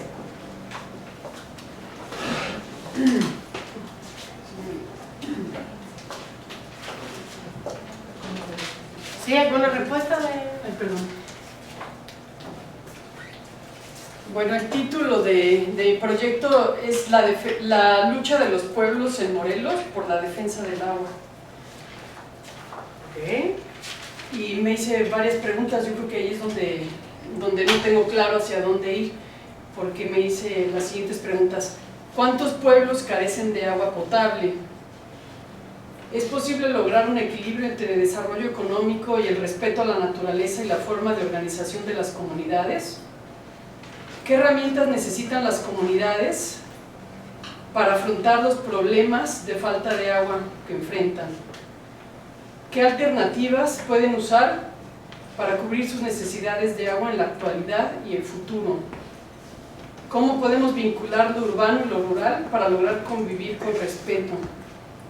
¿Cómo podemos trabajar juntos, campo y ciudad? ¿Cómo generar proyectos que surjan de las comunidades para resolver sus problemas? ¿Cuál es el concepto del buen vivir de los indígenas y las comunidades? Efectivamente, tú tienes muchos problemas. Si tú te dedicas a resolver esas preguntas, es muy probable que con un doctorado no te alcance. Sí, yo creo que lo primero que tienes que tratar es un tema súper interesante, tienes que tratar de acotar, que eso es lo que te va a llevar de la mano. Pero vamos a ayudarla, no te vayas. Vamos a ayudarla a obtener una buena pregunta. Por lo que ella nos ha hablado, ¿cuál sería una buena pregunta de investigación de la que ella podría partir? ¿Cuál es el título, dijiste? El agua, no es que el estado de Morelos, las comunidades. La lucha de los pueblos en Morelos por la defensa del agua. Mi pregunta sería, ¿por qué existe la lucha? Porque no tienen agua. Sí, pero ¿por qué no tienen agua? El origen del problema, ¿por qué no hay agua? Pero es que sí hay agua en Morelos, Sí hay agua, y hay pero mucha. no les dan. Tenemos una parte alta que se Vamos a hacer algo. Vamos a hacer algo. ¿Por qué no nos cuentan un poco? A ver, no nos vamos a centrar en tu pregunta. Cuéntanos un poquito qué es lo que pasa. ¿Qué es lo que a ti, porfa, que es importante el trabajo? ¿Por qué tú te despiertas a las 3 de la mañana? ¿Qué es lo que te quita el sueño? Cuéntanos, ¿qué te quita el sueño? Con tus palabras, pídate la pregunta. Sí.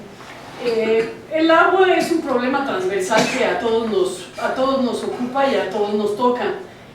Yo primero, como empecé a formularme mi pregunta y el proyecto, yo me vinculo con algunas luchas sociales y movimientos de Morelos y varias áreas, en varias partes del estado convergen en que a todos les toca la problemática del agua. Los acuíferos principales del estado son 4 y se están viendo, van decreciendo. Hay varias razones por las que esto sucede. La ciudad se lleva gran parte del agua, la Ciudad de México estamos cerca, existe agua, pero la estamos contaminando, las empresas. Hay varios proyectos y megaproyectos, como la termoeléctrica, las grandes mineras de Tajo, y la agricultura, bueno, se llevan gran parte del agua. El agua se divide, ¿no?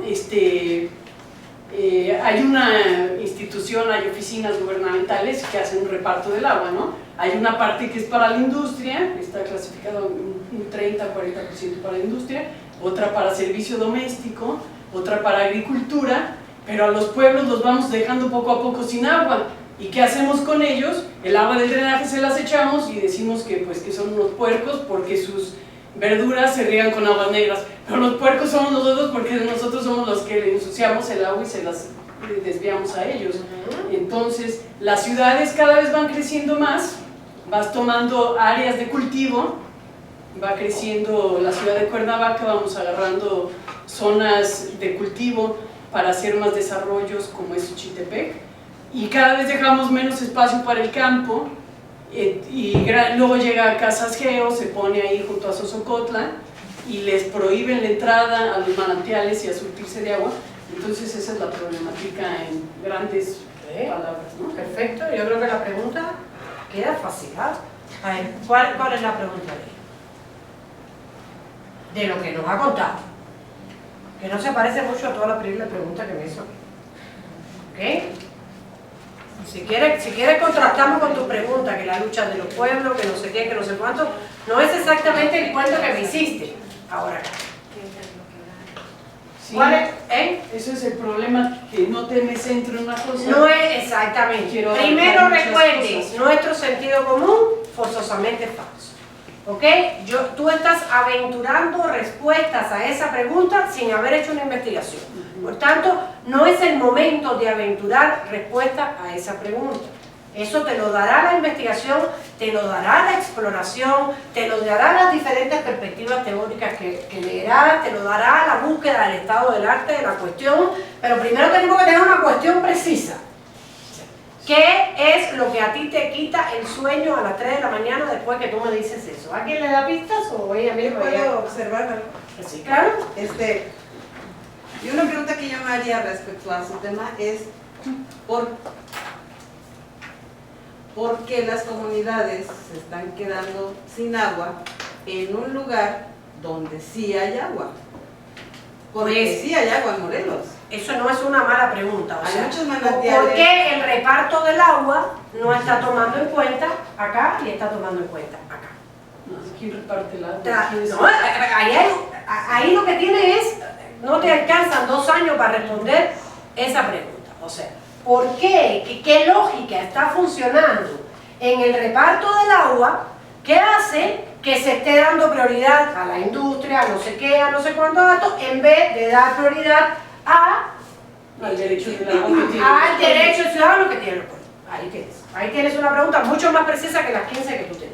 Se puede elaborar mejor, digamos, estamos como pensando en voz alta, ¿no? Ahorita estoy pensando que hace años me encantaba pasear por el río Amacuzá, en la orilla, y alcanzaba a ver que había muchos drenajes subterráneos. Entonces la pregunta es, ¿cómo concientizar a la gente para que separen las aguas sucias? Pero eso es otro tema, pero eso no es lo que ella le quita el sueño a las 3 de la mañana. ¿Qué es lo que ella te acaba de contar? A ver, ¿quién me ayuda a precisar su pregunta con lo que es la inquietud de ella? Bueno, una alternativa podría tener que ver con investigar acerca de los procesos de organización en torno al agua. La pregunta sería, ¿cómo se organiza la comunidad en torno a la problemática del agua? Pero ahí, a diferencia de la pregunta que dieron acá vamos a centrar el trabajo solo en la comunidad. Sí, y acá esta pregunta me va a llevar a ver la problemática del agua de manera general y la comunidad como uno de los tantos actores que recibe el agua que se reparte. Sí. Tú escoges la que tú quieras, pero son puntos de vista, preguntas que te van a llevar a caminos diferentes.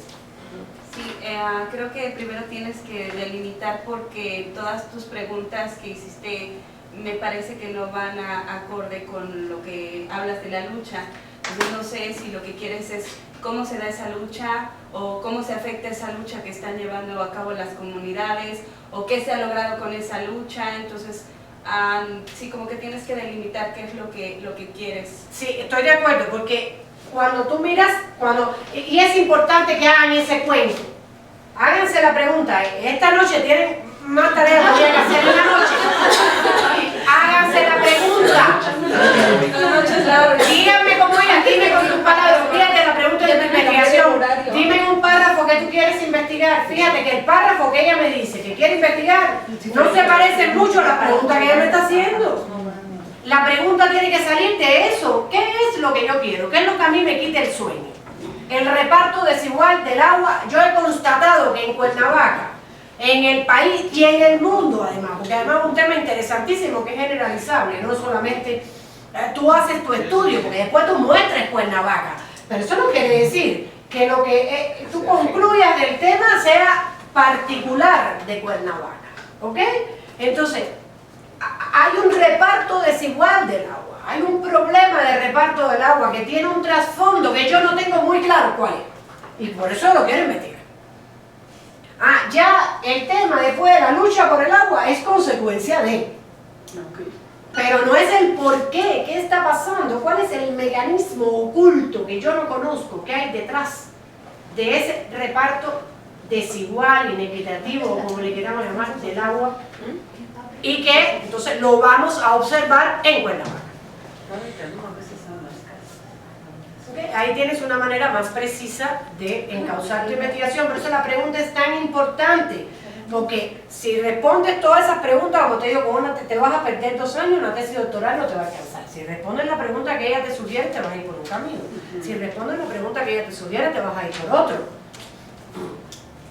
Que piensa bien esta noche qué es lo que te quita el sueño. ¿Ok? ¿Algo más sobre ella? Sí, yo a ver. su pregunta.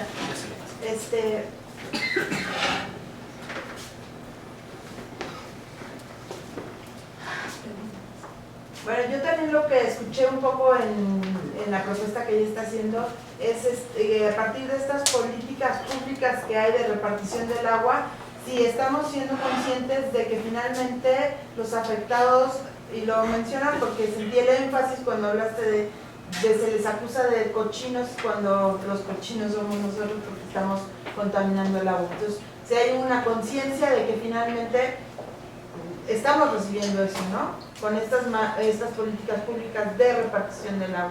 ¿Y cuál sería la pregunta? Ella tan solo sabe que no sabe nada. Bueno, eso es como un poco lo que yo percibí de tu planteamiento, ¿no? Sí, nuestro sentido común forzosamente falso. Insisto y repito, no aventuren respuestas. Las respuestas que aventuran, que incluso tus preguntas tienen implícitas respuestas, ¿sí? Parten de tu posición política, de tu postura ideológica, de quién tú eres, de tu compromiso, de cómo ves las cosas y por tanto forzosamente estás mirando un pedacito del problema y no estás mirando todo lo demás. Sí, entonces rompamos con eso, por favor. Sí, lo que me pasó es que quiero que a fuerza lo que yo ya tengo en la cabeza, lo quiero meter a calzado a la investigación. Exactamente, entonces si ya sabemos la respuesta, ¿para qué vamos a investigar? No pierdan tiempo. La lucha y la acción social tienen otro espacio. La investigación es el momento de investigar. Lo dice, es tratar de entender cómo, por qué de cosas que no sabemos bien, cómo o por qué pasan así. Ya después nos ponemos la camiseta del color que queramos y hacemos la lucha del color que queramos o hacemos nuestro trabajo social a partir de quiénes somos. Pero estamos hablando de investigación. Espacio para otra pregunta. ¿Quién es la otra peor pregunta del grupo? Aprovechen, tienen la oportunidad de trabajo cooperativo y colaborativo. Vengan hacia adelante, por favor.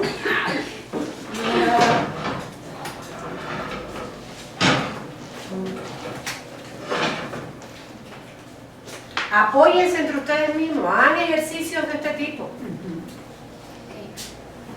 Bueno, yo no traigo mi...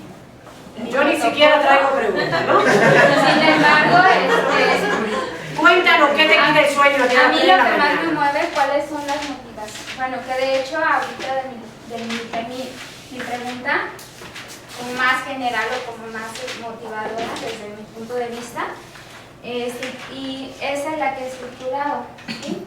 ¿Cuáles son las motivaciones personales que intervienen en los jóvenes en sus respuestas de resistencia en situaciones directas de violencia?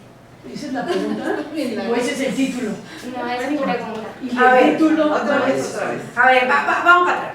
Cuéntanos por qué tú te despiertas a las 3 de la mañana. Ok. Bueno, yo considero que todos más bien las situaciones No de leas la violencia. pregunta, olvídate la pregunta. Cuéntame por qué tú te despiertas a las 3 de la mañana. ¿Qué cosa tú no te deja dormir que tú necesitas explicar? Y para eso tú quieres hacer una maestría en trabajo social, tú estás postulando y tú quieres hacer una investigación y llegar a saber qué.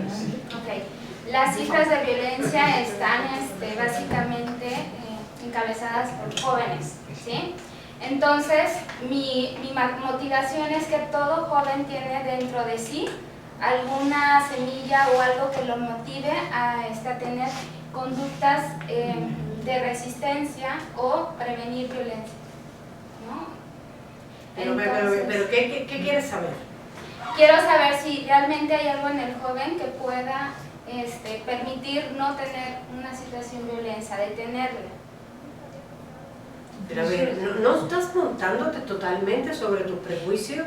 O sea, tú estás pensando que los jóvenes tienen algo que los incita a la violencia. Y los viejos y los niños no. Exactamente, ya de entrada tú estás montándote en un prejuicio. Como que fueran diferentes. Si solo sé que no sé nada, eso no es así. Te compro que me digas que quieres entender por qué ante una misma situación hay jóvenes que producen prácticas violentas y otros no producen prácticas violentas. Esa te la compro. ¿Qué resorte social, afectivo, psicológico, histórico? ¿Qué pasa? Que nosotros dos, ante una misma situación, yo reproduzco una práctica violenta y tú no reproduces una práctica. Esa es una pregunta que yo no sé la respuesta, no tengo idea de la respuesta. Me despierta a las 3 de la mañana tratando de entender por dónde viene esa problemática. Viene por lo psicológico, viene por lo sociológico, viene por lo histórico, viene por lo económico. Y sería súper interesante como trabajador social tratar de entender esa producción de prácticas violentas, ¿qué hay detrás de ellas? Hay mucho escrito también, hay mucho que leer sobre el tema, pero eso es una pregunta de investigación. Esa trata de no basarla en tu prejuicio, es decir, dentro de los jóvenes hay tales cosas, ya son prejuicios. Sí, de hecho yo tenía esa pregunta, porque aquí yo tengo implícito las motivaciones internas que puede tener el joven para no responder violentamente. Pero de hecho, cuando ya tú me dices motivaciones internas, ya tú me estás diciendo que la forma que viene de lo interno, de lo psicológico, de quién es él. Y ya me estás empezando a decir que ya tú me estás empezando a responder que son motivaciones internas. No, yo no conozco si son internas, externas, si es lo social, si es lo histórico, no sé. Tengo que ver cuáles son esos resortes que hacen que se produzca un tipo de conducta violenta. A ver, escuchemos a tus compañeros. Por lo que se puede ver, es que estarías planteándote las causas que los jóvenes tienen para responder a situaciones violentas, hacia la violencia. O no. O no. O no responder, si es ahí donde está el problema. Yo creo, eso a mí me quitaría el sueño. Decir, ¿por qué?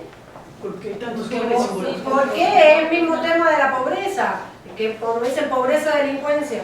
¿Por qué ante una misma situación económica hay una producción de conducta delictiva y en otros casos no hay una producción de conducta delictiva? ¿Por qué tenemos que decir que los pobres son los delincuentes? Si hay mucho pobre honrado.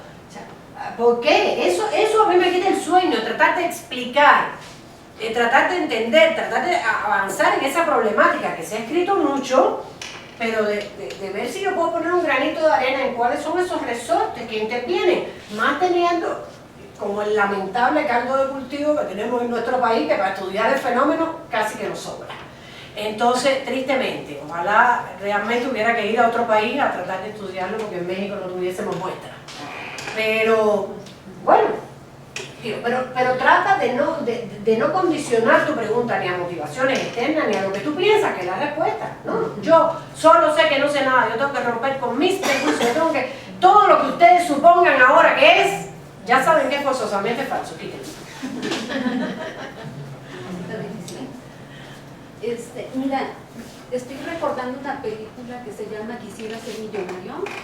No sé si la hayan visto. Sí, sí. Es de dos hermanos, la vida de dos hermanos, así contemporáneos, casi por nada se llevan de tiempo y tienen el poder de decisión. Uno se va por la violencia, por las drogas, y el otro por el conocimiento. Y en las mismas circunstancias de pobreza, los dos decide cada uno un poder de decisión. ¿El por qué? Sí, que ahí tienes autores buenísimos para tratar de entender el mismo objetivo con todo su concepto del hábitus, de la historia incorporada, o sea, cómo se va conformando ese actor social que puede actuar de maneras diferentes ante la misma circunstancia. Digo, hay muchísimo. Tienes un buen trabajo que hacer, pero te tienes que desprejuiciar. ¿Sí? Bueno, ya no tenemos más tiempo para más preguntas. Propuesta, hagan este ejercicio colectivo, háganlo con sus familiares, háganlo con su profe, háganlo con sus compañeros. Escuchen que los demás los critiquen, al revés, no es malo, qué bueno que los demás le digan, oye, va por donde no es. Piensa, porque eso les va a dar una guía para mejor ir por donde debe ser. Termino rápidamente, me quedan unos escasos 10 minutos. Como les decía, ustedes parten de ese buen título, de esa pregunta, y después ustedes tienen que problematizar un poco. Ustedes no me vengan con la pregunta secas. ¿Qué? Se supone que ustedes tienen que echar una revisada mínimo de qué se sabe del tema, qué hay, algunas posturas teóricas, algunas posturas sobre el estado de la cuestión. O sea, muestren un poco de madurez sobre su pregunta, de que ya revisaron, miraron, vieron. No va a ser exhaustivo, van a tener tiempo, por supuesto, después de hacerlo mejor, pero ustedes tienen que en sus protocolos demostrar que ustedes no están sobre las prenociones. Ustedes ya al menos han hecho una revisión decente sobre esa cuestión y sobre diversos enfoques que puede haber de esa cuestión. Porque si ya me van a decir cómo lo van a abordar y qué metodología quieren usar, etcétera, no pueden ser montadas en las prenociones o en un insomnio único de unas 3 de la mañana, ¿no? El insomnio tiene que ser de muchas noches. Entonces, ahí hagan revisión, como yo les digo, de mis queridos clásicos. Miren, no desdeñen a los clásicos por ser antiguos, lo cual no quiere decir que desdeñen la literatura actual por privilegiar a los clásicos. Yo creo que tiene que haber una combinación de los grandes pensadores con información actualizada, sobre todo ya de cuestiones fundamentales, concretas. A lo mejor en los clásicos encuentran como metodologías generales o como teorías generales de explicación, y después ya le pueden añadir o dar una visión más actual sobre el estado de la cuestión. ¿Okay? Entonces eso también lo vamos a estar esperando en los protocolos, que ustedes no se me queden en una buena pregunta, que estoy segura que van a lograr, sino que sean capaces de problematizar un poco la pregunta. Miren, piensen las cosas con sus propias... No se quiera que el rigor de la investigación sea una herramienta para facilitar la investigación y no para dificultar la investigación. Porque fuiste más clara cuando nos contaste lo que te despertaba a las 3 de la mañana que cuando hiciste las preguntas. Entonces cuéntame lo que te... Ok, el rigor metodológico tiene que ser a favor. No puede ser una camisa de fuerza para poner peor en nuestra investigación. Okay, entonces, fundamenten, dennos un estado de la cuestión decente en su protocolo, ¿no? Después, sí, Colombia va bien. Hola chicas, ¿están por ahí? ¿Ven? ¿No se han dormido? Ella siempre es la única que me saluda. A ver, abajo se llama Diana y Carolina, saluden. Un cafecito colombiano para que... De hecho, por favor, tomen café y dennos café. A nosotros también que falta que nos hacen. No, oye, tiene Cafecito colombiano. Sí, oye, sí, realmente qué envidia, Eliana. Para la próxima, mándalo, por favor. Un costalino. Bueno, oye, el café colombiano que... sí, ¿verdad? Bueno, después, en este quiero hablar tantito y rápidamente de las hipótesis. Yo soy de las que digo, si lo obligan a hacer hipótesis, háganla, pero si pueden, cuidado, es preferible no tener hipótesis, hacerla cuando no es mal hecha o donde no corresponde. No repitan que yo lo dije. Por favor, ustedes no, eso. Juanita. Y les voy a poner el cuento del cangrejo.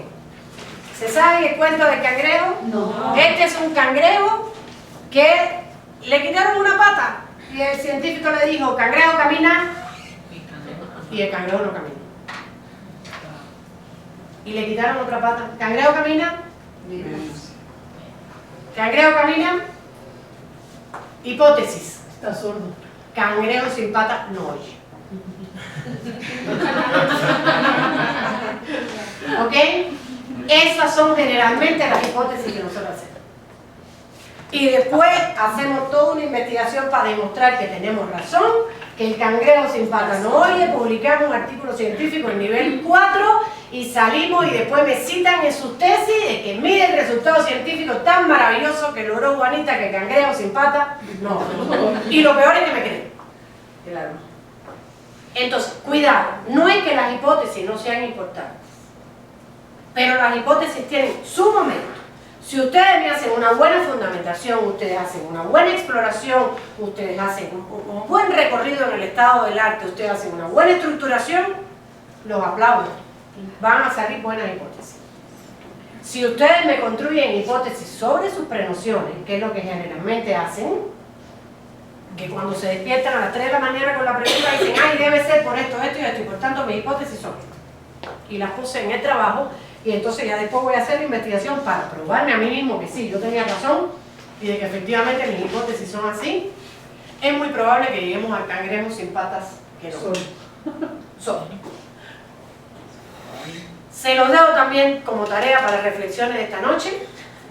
¿Qué hipótesis tengo?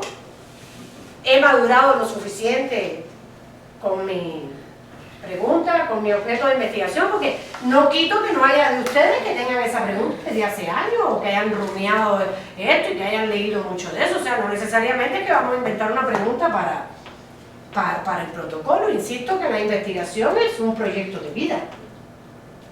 No es una tesis de maestría. Entonces, se los dejo como tarea también, ¿no?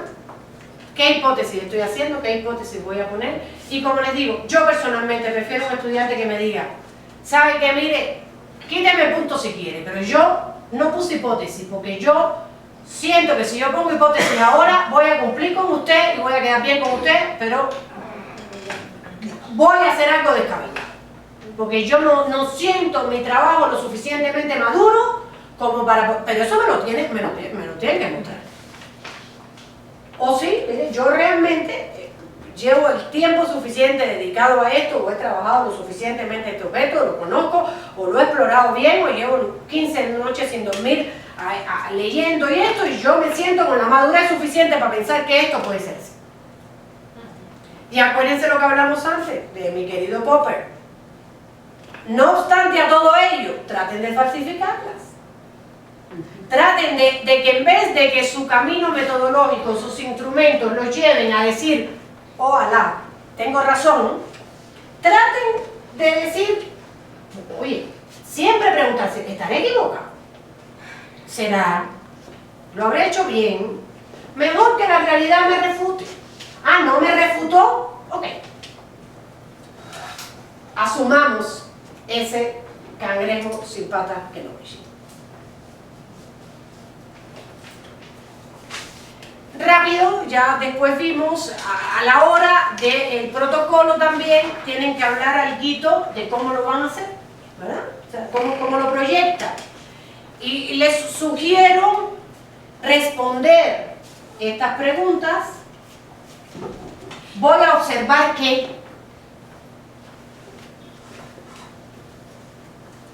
¿Sobre qué? ¿Cómo? ¿Con qué instrumento? ¿Cómo pienso abordar? ¿Cómo pienso analizar? Que es diferente a cómo pienso observar. Es un error que se hace muchas veces. Muchas veces se dice, entonces, como yo voy a hacer encuesta, entonces yo voy a ser totalmente cuantitativo y voy a dar resultados descriptivos. Y no, se puede hacer encuestas y se pueden usar métodos cualitativos para analizar la encuesta. Y viceversa, muchas veces digo, como yo entro en el campo de las entrevistas, entonces yo sí soy cualitativa, etcétera, y mentira. Hay veces que hacemos entrevistas y después definimos 3 o 4 categorías, las pasamos estadísticamente y decimos que hicimos un método cualitativo y no fuimos cualitativos. ¿Okay? Entonces, sugerencia en su protocolo, respóndanse esas preguntas. Es solo una guía de cómo podrían ir. Es importante observar que las definiciones, porque les decía lo mismo de capital. Si yo digo que yo voy a observar el capital, bueno, ¿qué cosa es capital? ¿Qué voy a observar realmente? Porque capital de Marx no es el capital de Bourdieu y no es el capital a lo mejor de mi tesis, ¿no? Entonces, ¿qué voy a observar? ¿Cómo defino lo que voy a observar? ¿Qué? ¿Sobre qué? ¿Cómo? Traten de responderse estas 3 preguntas. Es una buena guía para que nos respondan las metodologías y técnicas de investigación. Miren, de esto hay más escrito que lo que no se puede imaginar. Hay millones de posiciones de diferentes autores. Insisto, sepan defender sus posiciones. Fenomenología, ¿qué quiere decir? ¿Por qué voy a usar ese método? No, que lo copié y lo pegué de Wikipedia. No, porque me lo digo aquí. Tienen que saber defender su posición metodológica. Es un poco pensar cómo yo voy a abordar esa pregunta que ya problematicé, que ya exploré un poco, que me quite el sueño a las 3 de la mañana.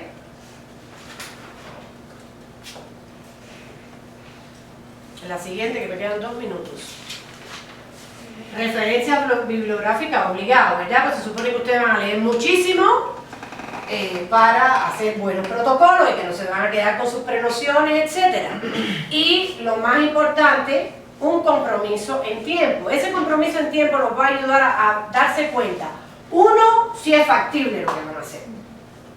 Porque si cuando ustedes se hagan el compromiso en tiempo, vean que se van a llevar 4 años y dicen, espérate, tengo que virar a mi pregunta a reducir esto, ¿no? ¿Ok? Entonces, un compromiso en tiempo nos va a ayudar a precisar mejor esa pregunta. Todas estas cosas son un ir y venir. A lo mejor cuando hacen el cronograma se dan cuenta de que está muy amplio y tienen que venir a acotar mejor la pregunta o acotar mejor cómo lo conciben la observación, cómo la van a hacer, etc., ¿no? Finalmente, hay diferentes estándares, como les decía, no hay recetas únicas. Hay posturas de universidades que buscan más síntesis, que los protocolos sean más reducción, otras no, otras que apuestan porque sean más amplios, más abarcadores, etc. Ni una es buena ni otra es mala. Ustedes tienen que cumplir las reglas de juego. Entonces ustedes las cumplen en general son documentos sobre las 15 cuartillas. Hay algunos que te dicen mínimo 15 cuartillas, otros que te dicen máximo 15 cuartillas, digamos. Están por ahí que incluyan todo lo anterior, por supuesto también gráficas, imágenes, etc. Insisto y termino con esto, es importante seguir las reglas que se les indiquen. Pero seguir las reglas no quiere decir seguir las reglas ciegamente, significa entenderlas, significa tener una postura con respecto a ellas, etc.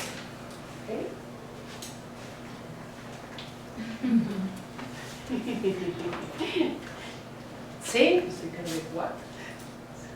Bueno, termino con preguntas abiertas sobre los protocolos y todo lo demás. No se preocupen por mi PowerPoint, mi presentación queda ahí. Con mucho gusto los autorizo a que se la den a todos los estudiantes. Como les digo, soy defensora del conocimiento abierto, se lo manden a los de Colombia, y además los autorizo a que si mañana dan clases y quieren usar, reutilizar mi presentación, los ejemplos, las diapos, todo, están totalmente autorizados, se los entrego en Creative Commons, es decir, no me tienen que pedir permiso para utilizar. Gracias.